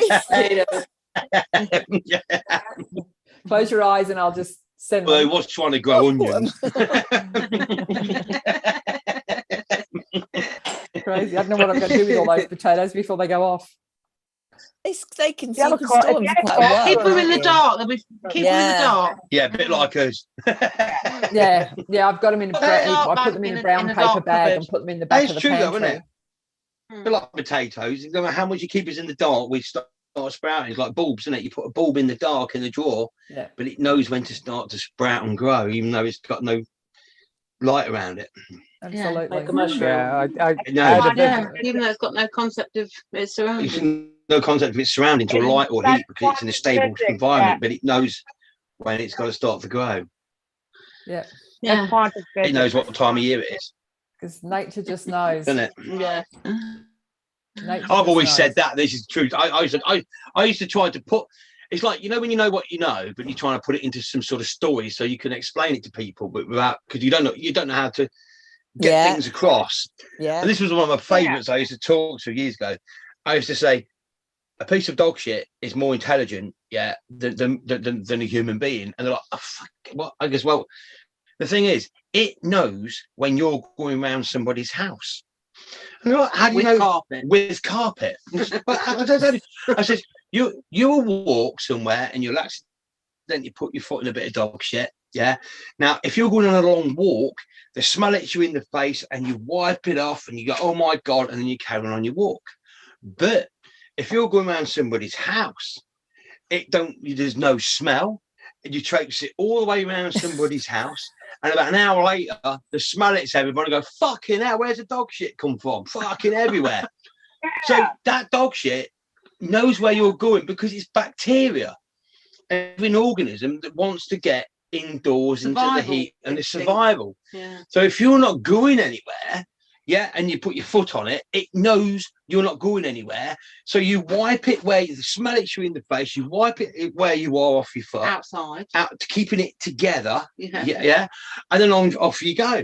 But if you do the same when literally you're going around somebody's house, you walk it all the way around that house, before anybody notices it, and then it's fucking everywhere. I went, because that bacteria knows what you're doing and where you're going, right. So that fucking bit of bacteria in that shit, is more intelligent than a human being because it's on its survival mode is switched on to spread and get in an environment where it can thrive into the warm or into a house, into people and everything else. It knows. And then people go, fucking hell. Was it you said a few weeks ago or whenever, I've got no linear timeline really at the moment, but you said a while ago nothing. You said a while ago that stories are energy. They are. And they are. And I believe that. I honestly believe that. It really hit a resonant part of me. So I went and wrote a song called Stories Are Energy. I think I put it out a couple of weeks ago, whatever. But I stole it from you. I was working on a remix that was plenty more. It had the you haven't. I'm sorry. Oh no, yeah. He's been working, so I know. But it's like, but that's wicked, actually, isn't it? Yeah. Because that's exactly why Indigenous tribes pass things on through words, through stories. Yeah. The Aboriginals have their song lines. It's the story lines, the song lines that they pass on. Yeah, and then when we're all talking, we talk in pictures. So we build the picture in here first, and then we talk the picture so everybody joins together in the story. In pictures. Now then, these fuckers out there, which are a different species to us, I don't care what anybody says, these people ain't fucking right. Yeah, they're not who we are. Yeah. They do the opposite. They create a film, they create loads of different films, and then they use the film, which is a picture, an artificial picture, through media. So now we've got Omicron or whatever it is, which is a film, yeah, from 1962, which is about alien invasion and parasites within the human body. Yeah. So they use that film, the title of that film, the pictures from that film to create chaos now, because they can't do this. They have to do it through media. They can't tell the story. I got a comment that's out there in the void. Miss Amy Jane just cracked up laughing, going the dog shit story. He just sent me a message. I'm like, get your ass on here. So Amy Jane, get your ass on here. It's fucking true though. It is true. It is true. It's because that energy and it wants to survive. It wants to get in there, and it does. But once you understand it, right, you don't walk in dog shit anymore because it knows that you fucking know that you're on it, that you're fucking on it or not, Yeah. So then, when you walk down, you don't put your foot in dog shit anymore because you understand it. It's like fuck it. I'll stay away from him because he knows what the cuckoo is, and you don't put your foot in dog shit anymore. No, that's very true. That is so now I spread that bit of shit. Yeah, right. Yeah. See if anybody put the go. Fucking, you know what? I've not tried dog shit now for fucking since he fucking said that, because it's to do with energy and it's to do with bacteria. Knowledge is power, and it works on that sort of level. It does. You're right. I'm going to take note of that now. I can't remember. Yeah. Every time I go outside into the garden where the dog shits, and I'm going to take note of that and see if I don't step in it anymore. Yeah, honestly. Yeah. It's a simple little story. You don't even have to be consciously aware of it all the time. It's just the fact that you acknowledge the knowledge within you. Yeah. The dog always does it straight under my washing line. Yeah. Right under where I go to hang out the washing. Yeah. When you go out for your walk, we've built the picture of everything we're going to sort of manifest within that walk as we go before we even leave. So of course, before we could manifest it all of where we're going to walk and what we're going to do and what we're going to sit and everything else before we even where you going, as we're putting a coat on and zipping a coat and everything else, and we're off. That story now is that in front of us and creating around us, and any bacteria is going, oh no, I won't bother with that one because they're going to go on a fucking walk. Or if you go around your friend's house, you're going to be doing this. It's like, no, get in there and I can go around the house. Yeah. And it's evident that that's the picture making that we do, but they can't do pictures. They have to do motion pictures and then put that. I mean, who in their fucking right mind would go, right, we want to sell this one, yeah, so we're going to pick a film from 1962. It's about an alien invasion and it's about a parasite getting into the body and fucking destroying the human race. Now we're going to sell the old on that anyway, yeah, but they won't fucking twig it. Oh, fucking right. Fucking idiots. But it's the only thing they can do. And this is why I think they have to announce things before they do it. One thing is because we hear it. So we paint the picture and we see it. So they're creating on our creativity. Yeah. So that's why I said a few weeks ago that I'm standing back from the fire because I know how, because of what we do, the travels that go on, back, we're just stepping back from the fire and watching because they're not bringing. That's not manifested, is it? It's standing back. Standing back, and it's proving to the thing that I'm done. I'm finished. Let's wrap this fucker up and get out of here. Yeah, and they really are struggling. I mean, when you actually look at what's going on, they're struggling like fuck. And the more we're like, fuck you, yeah, the more they're going like that. They're looking very rough, aren't they? They're looking really rough and unwell and just stunning. And I mean, Boris Johnson looks like an albino bloody silverback. And who is that bloke we were looking at earlier? Is that Chris Whitting? Is it Chris Whitting that looks really yeah. He looks really weird. Yeah. Well, and Dan, I mean, Yeah, in they do. Australia, look at Dan Andrews. No, don't look at him. He's horrible. Oh, I'm But I mean, look now. but we're talking. They're all horrible. I know, but we're talking about how they're being he's- affected Yeah. by Yeah. their lies and their Yeah. deceit. Yeah. It shows It's not in their picture of health, face. is it? It's almost. I mean, if you go back Oh God, to, he's I mean, rough, isn't he? yeah, I mean, what's Oscar Wilde? It's a picture of Dorian Gray, where the portrait gets old and ugly whilst he lives his life, and the portrait is, but we now know that we're actually looking at the picture, which is what you're talking about earlier. Yeah. We're looking at the picture aging and we see it getting evil and twisted and darker. Yeah. And you know, I mean, the likes of Dan Andrews he looks hideous, but I mean, Bill Gates is starting to look hideous. Did you see Elon Musk with his new haircut? But you imagine. No. Oh, Elon Musk with his new I got no haircut. sympathy for You've them. got to look at The it. amount of pressure do they it play now. under. It's like from Fifth Element. You know the bad guy in Fifth Element, the played brilliantly by Gary Oldman with the it's horrible. Zorg. He's looking like Zorg. Yes, yeah. I mean, it's horrendous. That's Elon Musk. I mean, look at him. He looked like a fresh-faced little boy at the beginning of this. Now look at him. Doesn't that look like a character out of one of the Bond movies?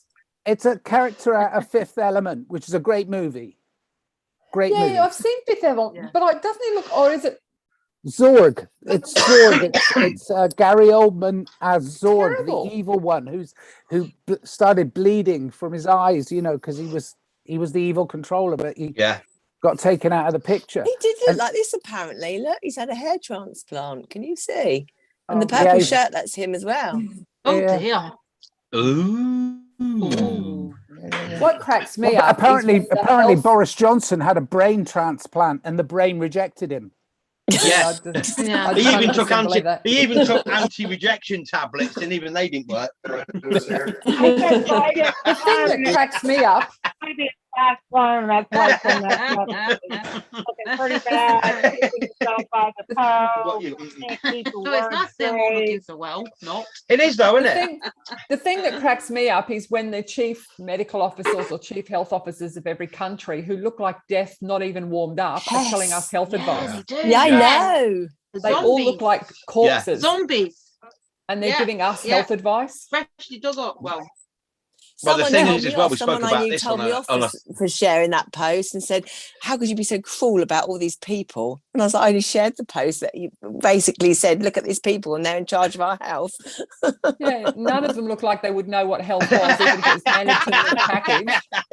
I'm only saying what I see. The thing is, though, and this is, you know when Boris is there. Yes, I want to get my shot. Right now, we all know the protocol when it comes to sort of like MI5 and be all round them and everything else. Do you think that's a standard nurse? No, it'd be one of the MI5 staff or the police staff that they could trust to inject one of their own, because otherwise, it's not just a standard person that it'd be an MI5 or top police the thing in disguise giving this fake jab, because obviously it was just like a fake one. So they're having a fake jab. But the thing is, placebos work in a magical way for all the wrong that they are doing to these people, right, can be then reversed back onto the ones doing the wronging that's had all these placebos, so they suffer from it, releasing hopefully the ones that were. I like that. Yeah, let's go for that one, guys. I gotta go. Yeah, I have to actually. Thank you so much for joining us. Thank you. Thank you. Lovely to meet Loved you. it, loved Much it, loved love. it. She's got to go make some chips. Yeah, I got to go and put some potatoes on. First some this way, won't you? I'll invite you around for chips. I'll be over soon. Hysterically, you can join me for chips. Lovely. What time do you want us round? I'm going to bed in a minute. I'll actually do that. See if we can come and have some chips. Yeah, I love homemade chips. All right, everyone. See you next time. Bye. See you later. Bye. Thank you. Bye. Thank you. Bye. Bye. Bye. I'm going to go too, so I'll But say all- goodbye as well.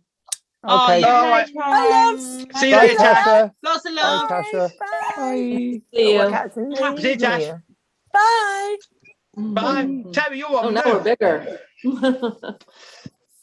There you go. Yeah. Just the 4 of us, 5 of us. Wow. Sorry. I can sit. I can Oh, sit. and the fucking hell, dogs. I can see everybody now. And the dogs. So You in tell it's the getting later at night now. The internet's working, but everybody's going to bed.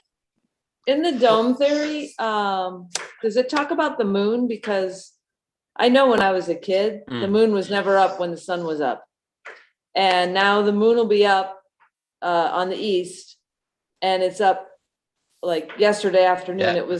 It's almost full, and it's up, and it's not moving. It's staying there. So something's not right. Like, why would the moon stay in the same spot?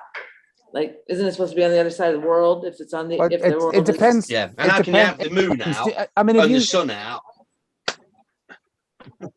have you ever been to the a big shopping center, parked your car, gone inside, and then come out and forgotten where you parked your car? Oh yeah. Same with the moon. Yeah. Oh yeah. What they've done is they've parked Yeah. it somewhere and then forgot to fucking move it. Oh, I don't know where my bloody moon is. And then they get Why that is it key stopped? fob. They get the key fob out and they're like, What's the premise beep, beep. though Oh, with there it the is. free Oh my God, I've left it up. Beep, beep, beep, Oh, beep. crap. Edit. That makes sense. I've left it up where the bloody sun is. Oh my God, I better take it down. That You bloody know? makes more sense than anything else, It doesn't does, it? doesn't it? Oh, I mean, yeah. I've said before, I mean, how can you have the moon out, the sun out, and only half a moon when they're both in the same hemisphere? Right. Because there's nothing in between to create the shadow. Well, the Right. thing is, it's It's like, I'm again. like, that's fucking impossible. Who was talking about the shadows of the clouds? Oh, Tasha. She was talking Tasha. earlier about the shadows of the Yeah. cloud. The thing is, if you look at any of the moon landing, because we're talking about the moon, look at any of the moon landing things. Where are the Sorry. shadows? Where are the shadows coming from? Why are the Yeah. shadows behind whatever they're taking the pictures of? Well, because they're creating a light. Well, where are they creating the light from? Did they bring up a whole lighting rig to take these pictures on the moon landing? I mean, there would have to be a huge film. He stayed back and videotaped and watched them leave. Yeah, That's I mean, what I it's, want. Yeah. yeah, Oh, yeah, I mean, yeah. there's so many things that we're like, Yeah. wait a minute, has anybody actually asked this question? And it's like, well, no, but even if they did, we'd just say they were a conspiracy theorist anyway, so it's okay. There's so little we have knowledge. That one we saw on that 8-hour one where the videoing them taking off from the moon to go back into space to land on Earth, and the camera's pointing at the vessel, and then the vessel takes off and the camera goes with it, and it's like, well, who's controlling that camera? Who went back to the film? Yeah. Back in those, Bluetooth then. well, back in those days, because I've worked in the film business here for quite a long while. Back in those days, they didn't have remote controlled camera moves and pans that they have nowadays. So how was it happening? And if they did have that technology, where did they get that technology from? So let's question that as well. Yeah. So no matter what excuse they come up And with, here's a beauty. we had And I said this a long time ago. The pyramids in Egypt, the Egyptians didn't have iron, so the Egyptians didn't have iron. So but the theory is that what they did have was copper. So all that stone was carved with copper chisels, right? And they reckon an average bloke would probably get through 5 copper chisels per day. Now, I know you put one little bit of copper on your windowsill, it will stain your whole bloody wall green because the copper oxide just keeps coming out of it. So if the theory is that all these everything was carved with copper, there'd be billions of fragments of copper all over the desert, all in the stone because it impregnates the stone. There'd be copper oxide over the pyramids, over the desert, everywhere. Yeah, and there isn't. So right. Yeah, it'd all have to be green, wouldn't it? It would all go green. It would go green because of the copper oxide. You see it on church buildings. So sometimes to protect stained glass windows, they put like copper, sort of like thin copper, like a bird cage in front of it to protect it from stones and people throwing stones at it, etc. But what happens is it stains all the wall green because it stains everything it touches. So because copper, people probably know anyway, copper's a shiny metal. So when rainwater and it's got acid in it, it wants to protect itself. So what it does, it throws the copper oxide to protect itself. So it puts the copper oxide onto the outside of the shiny stuff to make a barrier so it doesn't keep decaying. And that also impregnates the rain, and that's why it washes down the windows. That's why that washes down the windows, because the copper oxide, because it's a constant thing. So like a chemical reaction. So, yeah, and then if you've got copper chisels and you're beating it into stone, the copper would impregnate the stone. So then the stone would go green. There'd be green fragments everywhere. There'd be green everywhere. There'd be green copper oxide all over the bloody desert, and there's not. So that is rubbish. Right. Absolutely. I mean, I agree. I agree. Because see, we've been lied to for so many centuries. It's unbelievable. But I do have a question, a scientific question regarding the copper. It's like, do you know what copper nitrate is? I do. It's about £25 an hour. Come on, internet. I just told my best dad joke and you missed it. Sorry, Nigel, I lost you there. Yeah, I know. I just told my best dad joke and you missed it. The internet's iffy. I'll do it again. Just wind it up for you, Lucy. Lucy, give it. It's amazing. I don't know if they do it on purpose or give it a wind. It's things breaking down. I want to say the joke again. I want to tell the joke one more time. Oh, I missed it. I'm so sorry. I'm so sorry. Yeah. So on a more scientific note about what you were talking about, do you know what copper nitrate is? Because I do. It's about £25 an hour.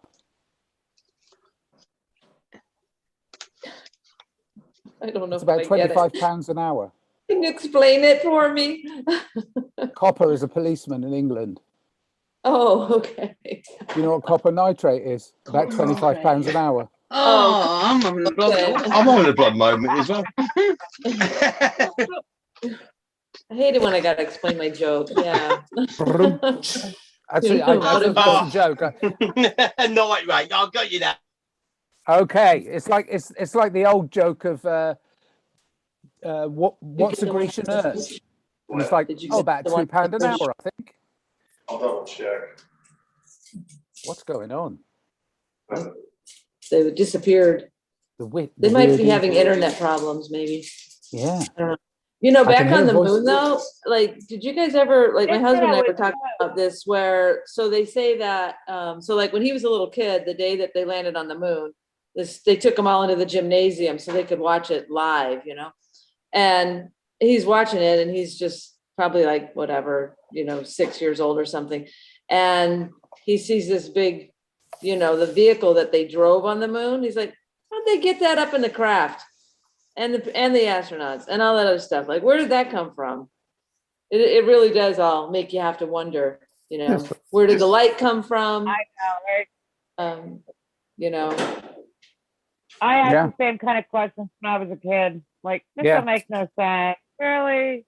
Yeah. Well, there's no atmosphere, so you can't fire a gasoline engine. Oh, yeah, that was the other thing. He's like, well, there's no atmosphere, so you couldn't fire a gasoline engine. So how did they start that little contraption up? Yeah, it needs oxygen. It's like, well, wait a minute, where's the oxygen coming from? It's like, I don't see oxygen tanks all over it. Yeah, it's weird. There's so many questions that, and it's fine. It's like, we know we've been lied to. We know history is a lie. His story is a lie. Yeah. But what we've got to do right now is understand where your dad killed it. That was a quickie. That really was a quickie.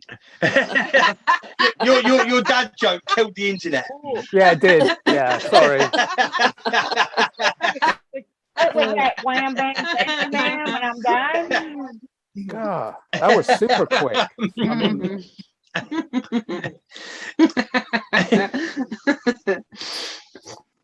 you buggers. All right. Yeah. So we're still talking about we're still talking about the possibilities of what really happened about the moon landing and why. We were talking about that because there's it's so obviously a trick.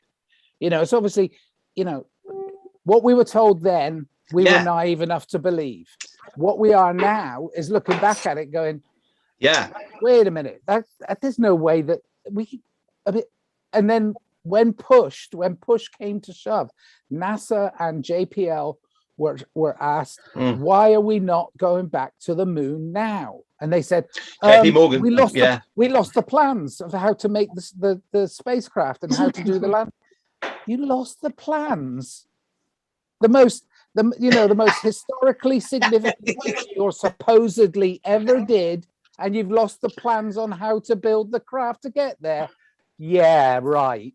So I don't know. I mean, the whole thing seems a bit hokey to me, and it did from the get-go. But then if you look at Stanley Kubrick's work, all his films that he made, he was trying to leak information out to us.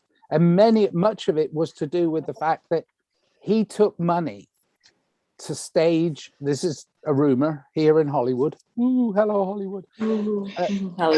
There's a rumor that he was the one that created the footage for the moon landing because he was kind of forced to. It was like, this or we're never funding another movie for you, or whatever it is they use to some sort of soul trap or something. Whatever it is, he was forced into making the moon landing film, and he didn't try too hard because some of the tricks you could have done, even back in those days, he didn't even do. So he left clues in the moon landing itself about it being a filmed moon landing on a stage here in Hollywood. And I still believe to this day that most of it was filmed here on a sound stage or out in the desert, which is like just half an hour's drive this way, I mean, it really is. But so even if all of that is fake, even if all of that is just me being an idiot or me being a tinfoil hat wearer, a conspiracy theorist, it still beggars belief. I can't understand. Where the heck did they plausible tinfoil hat? What? It's aluminum foil. It's aluminum foil. Where do they get tinfoil at? Oh, it's just shorten it. Just shorten everything up. Everything's an abbreviation of everything else. In England, it's aluminium. Yeah. See, it's aluminium. It's aluminum. Aluminum. Tomatoes and tomatoes. It's like that. Yeah. I mean, I get confused here. It's like, what did again? I think it might be Oscar Wilde. It's like two great countries separated by a common language. It's like American English and English. There are differences that will always be there, and it's aluminum, aluminium, diaper, nappy. Like herb and herb. Yeah, and, herb. There's a lot of differences in it. Yeah.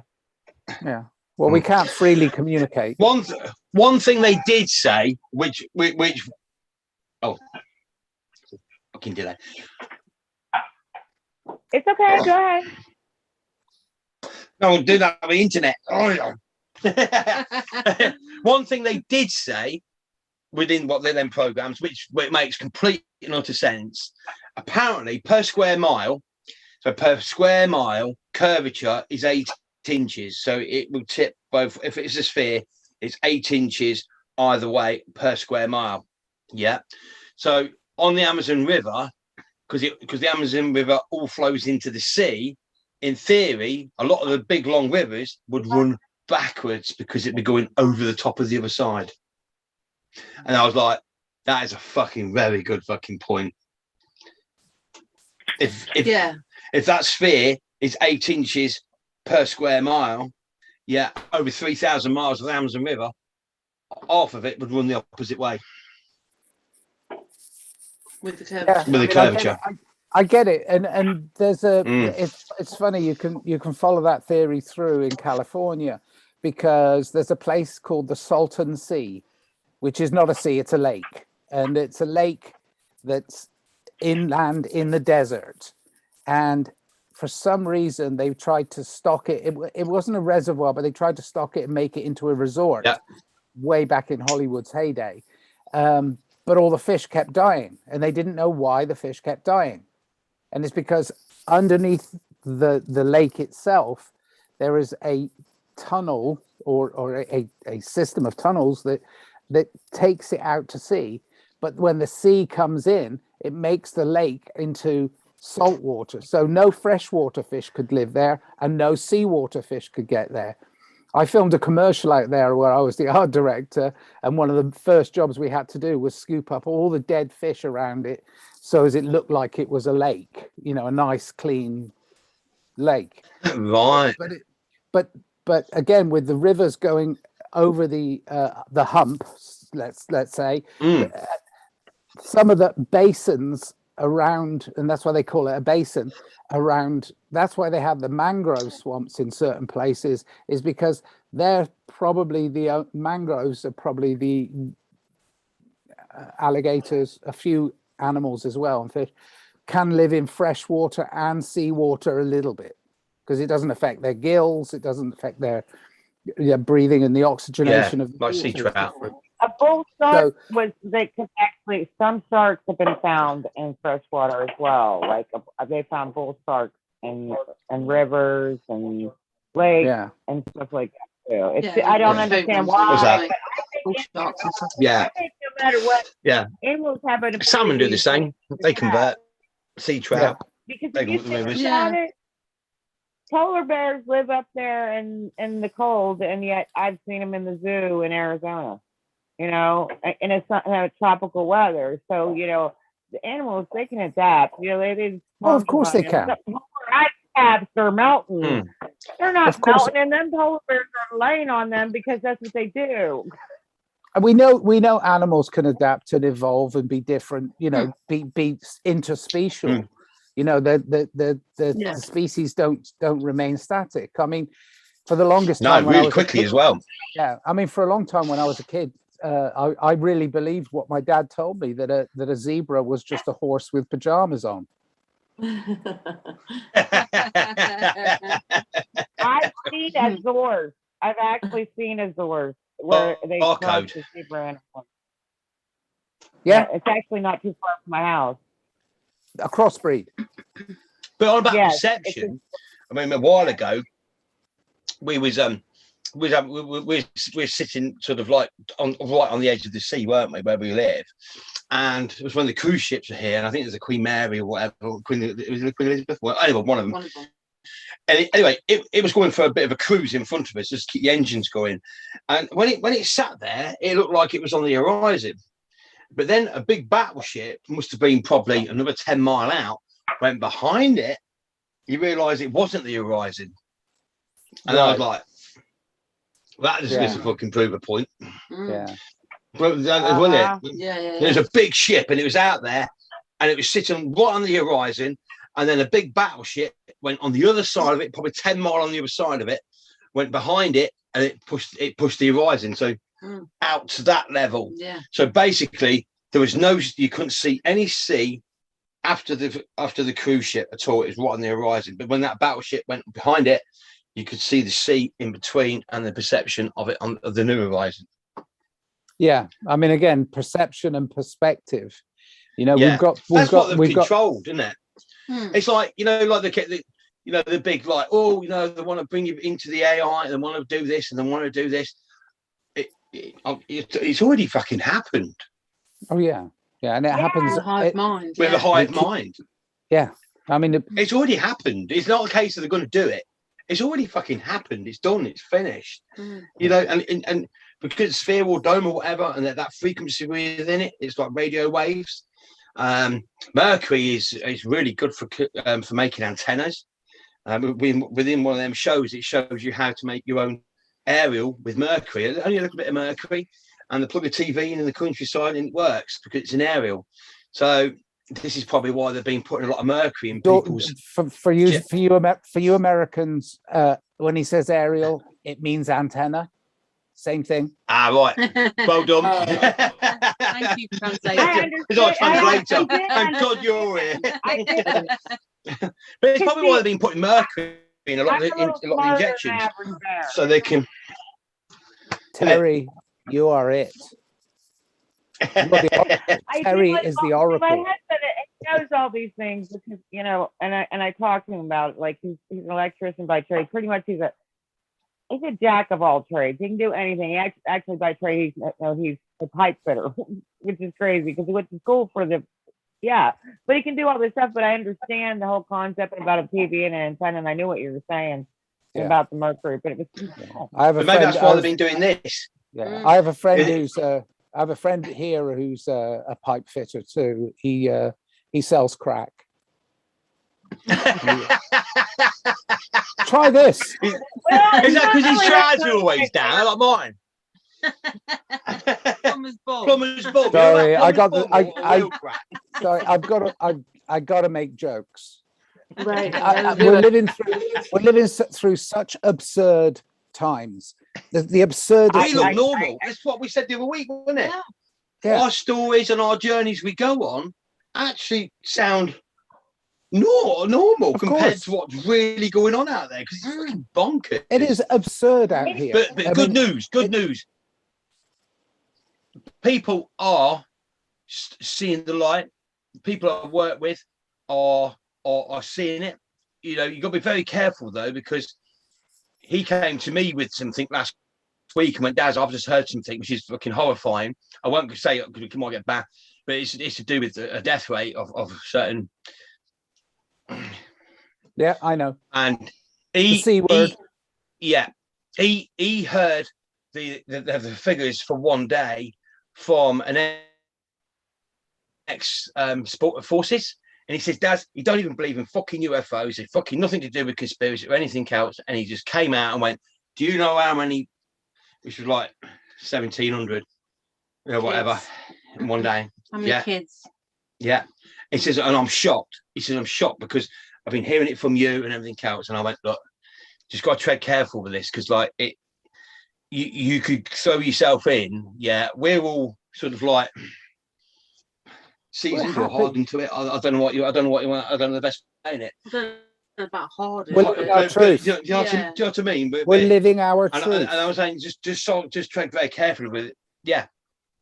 And I said, just tread very carefully with it. And then in the daytime, I just feed little bits of information and everything. You know what I mean? And it's like, fuck me. And it is working. But this is what we've been doing. We'll go down the local pub and we'll do it down the yacht club. Yeah. We sit in there and we do a private Zoom sitting in the pub. We just have a conversation between the two of us. Like we're doing a Zoom. Yeah. In the pub. And as we're doing it, people are earwigging. People are listening.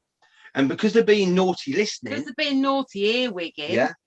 And you're not actually forcing it down their throats. They just They're taking it in. They're taking it in.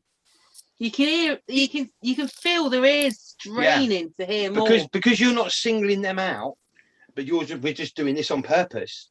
They're listening. They really are listening. Yeah. I mean, the thing is not just listening, taking it in. Yeah. Yeah. I mean, subliminally, we're getting messages constantly.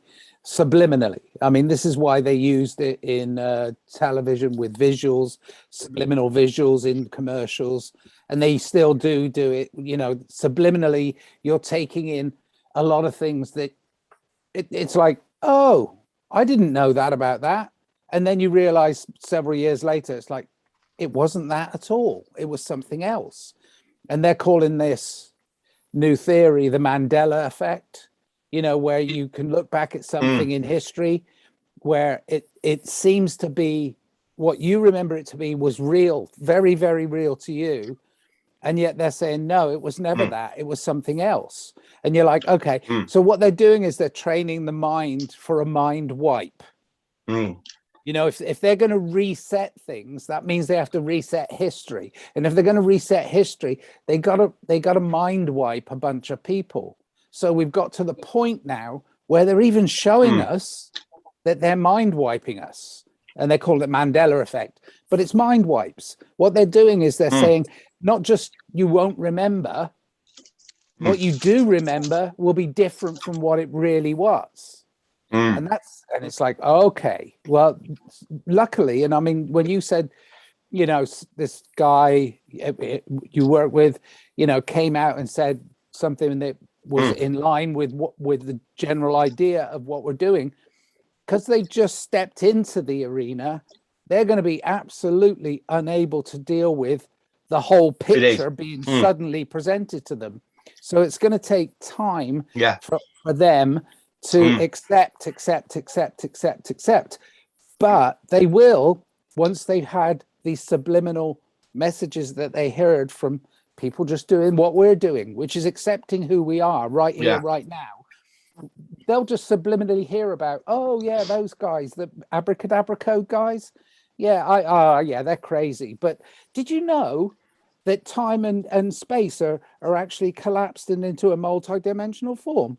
And you'll go, well, where'd you get that from? Oh, I don't know, somewhere else. It wasn't those Abracadabra, but because we don't want credit for it. Now, there are pretenders on this internet. There are pretenders in these groups, and we know who they are, who are using your work to aggrandize themselves and then sell you product. And that to me is like, you're not living your truth. What you're doing is stealing from other people and selling it on. Right. And we know who we're talking about, and you open my eyes to that. And if you're doing things with the intention of making financial gain out of other people's ideas, then you're already on the old timeline. You might be pretending you're on the new timeline, 5 and 3D and all this stuff, but you're not. What you're doing is you're using somebody else's vision, somebody else's intelligence, somebody else's work to benefit your explanation when you don't even believe it yourself. And there's a part of my truth that is resonating with me right now. It's like, don't be fooled by others. Understand your true self. Go within, go deep within. And then a lot of what they do as well is fear-based selling, fear-based selling. Of course. And they say things like, oh, I don't want any fear porn on my channel. I'm not going to do it. And they argue and fight as if they're some sort of policeman. They're some sort of policeman against fear porn. And yet they're the ones peddling it. It's like, we know, we don't talk about it, do we? No, and you can't. No, you can't, because forgiveness is within. So you have to forgive that. And just go, okay, fine. You go do what you do, and we'll do what we do, and we'll see where we end up. And I love when you say, try it for 2 months, see what you think. Lucy, when you said that earlier, try it for 2 months. See what you think. Yeah, try it for a couple of months. See if you feel better or worse. Yeah. And if you feel better, then maybe that's the right track. Right. These people are not interested in doing. You don't know until you know, do you? You don't know until you try it. Right. I don't know. When we're in the energy and we do what we do, we're experimenting and trying different things. And does that make us feel? Does that feel better? And you go, yeah, I do. I do feel better. Do you feel it? Yeah, I do. Well, good. We'll go down that road then. Right. And blah blah blah. Because how else do you find out? How else do you find out? Yeah, exactly. So this is another truth. It's all about analysing and learning. Yeah, this is another thing I used to try to explain to people years ago about perception and what things do. Alcohol is a very good example. So if you drink vodka all the time, you can drink a bottle of vodka and you don't hardly get drunk. But if you drink, say, 2 glasses of whiskey, you feel quite pissed. Now, the volume of alcohol is exactly the same, 40% in each bottle. So you build an immunity to the alcohol with the taste that the alcohol comes with, not the alcohol. Yeah, it's your sensory perception. It's all about sensory perception. Your because otherwise you should be able to drink a bottle of whiskey and not hardly feel it, or think, because it's the same volume of alcohol, but because you're having different taste, a different taste to the alcohol, it affects you differently. So you build that volume of drinking it by the taste, not the actual alcohol. I mean, the thing is, we're granted the five senses as normal human beings, and we develop a sixth, seventh, eighth, whatever we develop, right? But we've got five senses.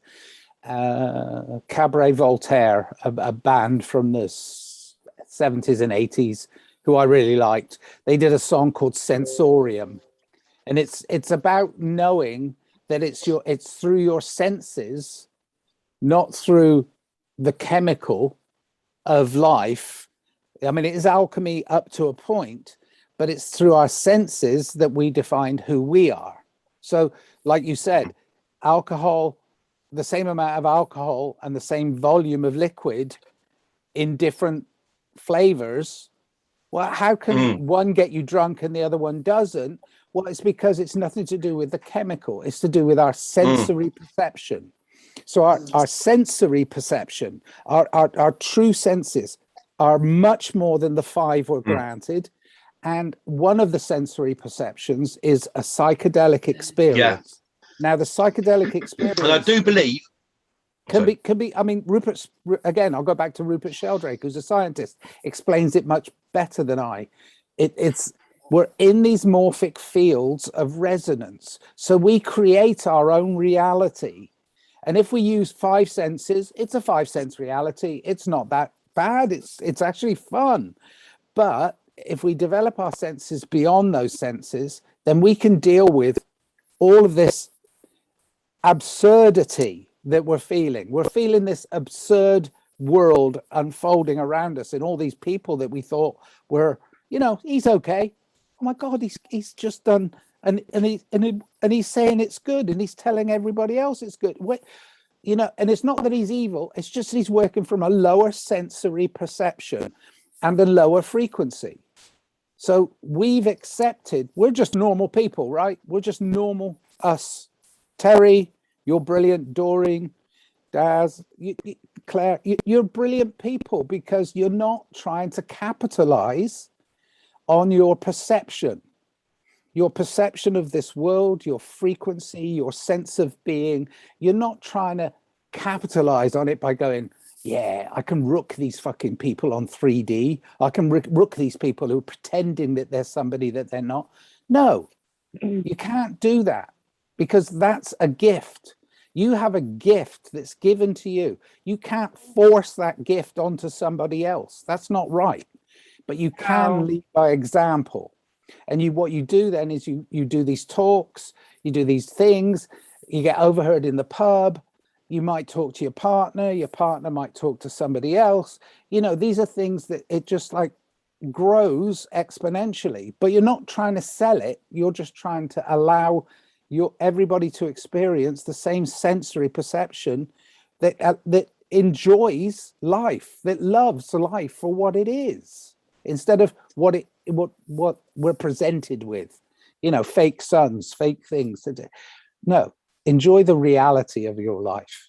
I mean, that's all it is. And once you start doing that, you expand beyond these fragile walls that they're building around us.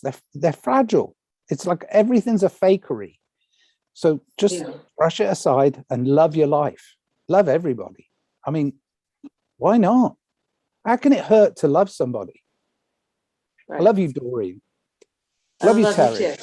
I love you, Terry, very much. Love is what makes the world go. I love you too. I mean, love is what makes the world go round, and we're one. So why not love one another? Yes. They tried to make our skin. I mean, our skin was made different, and it made they made that make us different. Why? I always wondered when I was a kid if we never had this in front of us, like it's awful. But you know what? It's why is it like it was already unacceptable because of the skin color like that? But what if you have like a birthmark like the wine stain?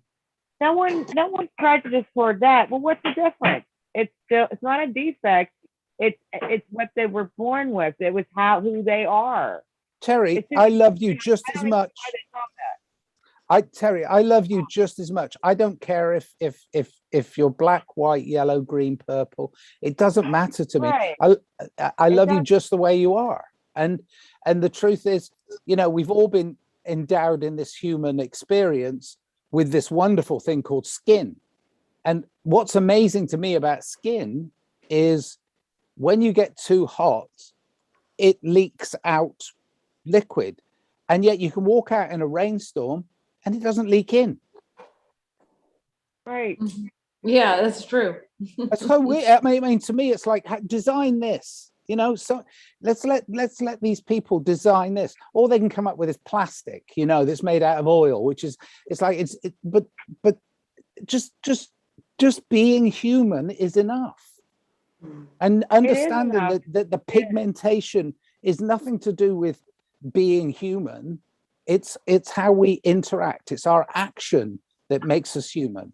Exactly. And it doesn't matter what color our skin is, or whether it's waterproof or not. I mean, that's a good joke, but or it's if like you talk with a different accent than somebody else does, because like, okay, you know, here people like they're from the South or something. yeah, you have an accent. You have an accent.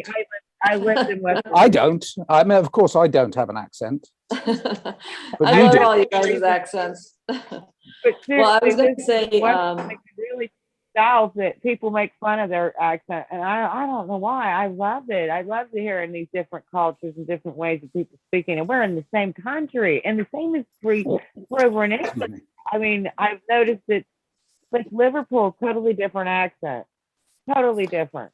Viva la difference. Viva la difference. I mean, we are snowflakes in a snowdrift, and we're all individually beautiful, but we're the same. We're the same, you know, we're the same. We're fractals in the snow. I wrote a song about it about 6 months ago. We're fractals in the snow. We're all one, but we're not aware of our unity. We're not aware of our unification. We're all one, right? Because everything is one. You know, we're the oneness. It just doesn't. But people are saying, "Oh yeah, I'm getting ready for the singularity." It's like it all. I mean, like Daz said earlier, Juicy said earlier, we're already there. Whether we want to accept that or not. I'm glad you're back, guys. What? Yeah, glad you're back. You're on mute though. That's the second. Muted. That's the second in an hour. That's mad that you wrote a song on that. Oh my god. Muted, but we hear him. Wow, it's weird. It says that they're muted, but we can hear them. Yeah. And now they're frozen. Yeah. Anyway, I was going to say, when you were talking about love, I'd read this. It was probably in a group or whatever. It's not something I made up, but it really did resonate in that when the love you withhold is equal to the burden you will carry. Perfect. Which just, when you look at it from that perspective and you go through and you come in contact with other people that are triggering you to withhold the love, you just shouldn't really be doing that. And when you, and I think Dad says it a lot where, you know, go to the outside instead of being in the fire, you know? And so you have this person, you know, a perfect example would be my parents. They're going through a rough time right now. They really are. And they're kind of lashing out, but they're not lashing out at me. It's just their situation. And so so what I do is I just like, well, okay, well, we could do this, you know, or we could do that, or yeah, you're right. Or, you know, you know, you just have to let it go. I think people just want to hold on to things, and it really does boil down to you just have to love people. Oh, they're having trouble today. Can you guys hear us? We can hear you, but not see you.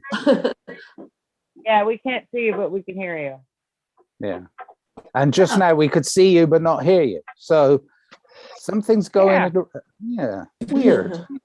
Weird. Yeah. And it's the second time. So it's the second time it's happened. You certainly have stamina, Daz. Who's that? Second time it's happened. You've gone off screen. Yeah, well, internet's really unstable. And then you come back with a smile on your face. Wow, as soon as you said something about the internet being unstable, it went off. Yeah. they've been messing with them a lot. It's like, leave them alone. Because, yeah, they don't, well, yeah, it's tough. It's tough right now.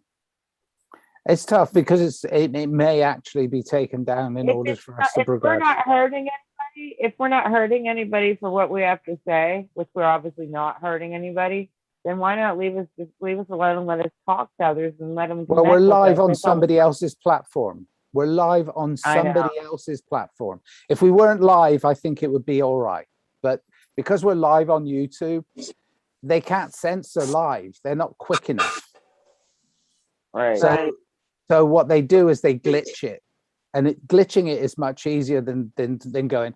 You can't. I mean, I've done long ones with Juicy and Lucy. I've done long internet, and you can't save them. It's so weird. Even with some of the technology that I have here, editing film and stuff, it's like I can't save something that went out live, and yet it went out live again. Well, that doesn't. So to me, it's like we're showing it on somebody else's TV, and they've decided that they're going to change the stations. No. Yeah, what is some interference? Yeah. Somebody's running interference. Yeah. Lucy, can you hear us? Juicy and Lucy, where are you? Juicy and Lucy, where are you? Juicy They're gonna and crack Lucy, up whenever they watch this again. What's They'll that? be like, what? Yeah. We love you, Juicy. Barry, you're looking really good. You are. Oh, thank you. Yeah, you're looking awesome. You really look pretty. How's your knee? Yeah. It's healing so well. Actually, I went to the doctor today, and they're still like kind of dumbfounded because they can see there's a huge difference in my age, and they were actually dumbfounded. They thought that it was going to be a horrible thing to remove the screw. That's why they did it before the major operation of the total knee replacement, because they didn't want to come into any problems later. You know, like doing the whole procedure with that, because that screw was in a very bad spot. But anyway, so they got that out with no problem. They're actually really surprised. I think it's the way it really is. It's your perspective when you go into what you're going to do. Don't get me wrong. I'm a little bit nervous. I get a little nervous before I go in, but I also know I'm going to come out, and I got to keep my body okay, because if I get freaked out, my blood pressure is going to go up, and that's not good while I'm in there. So, and I just talk myself into it, and I'll be fine. Yeah. And I had a good appointment today. He's dumbfounded about how well I'm healing, and then they went ahead and just had me come in. I was supposed to go in next week for the pre-op, and they're like, well, if you're already here, just come upstairs and we'll get this out of the way, and we'll send your Censorium. I'm like, hey, cool. It's like an early, well, the news of it is an early Christmas present, but it's not until the 27th. But it's because of so many years of not being able to be physically active like I was before the accident. But it's weird trying to wrap your head around wanting this experience. Why would I want this experience? Well, because you want to dance. Because you want to dance. I mean, I'm talking about the accident. Why would I want to have that experience of the original accident? Because you come in and you want this certain experience of your lifetime that you're in. That's well, I don't think necessarily that you wanted to have the pain associated with the experience, but you may have wanted the experience to show the gratitude for being able to be a dancer, because you're an amazing dancer. Oh, thank you.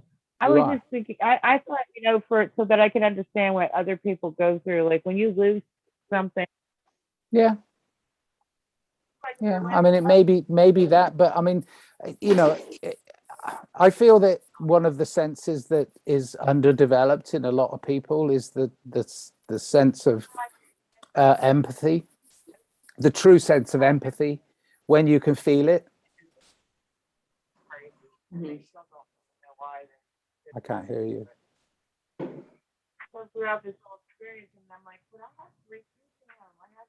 can't hear her either. Can't hear you.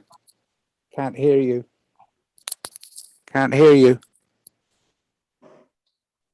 Is your microphone, you're not muted. Wow. I can't hear you. No.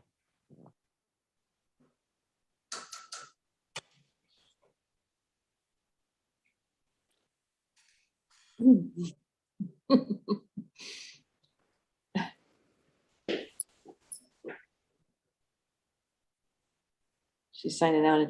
Well, I like what you said there, that I do think people are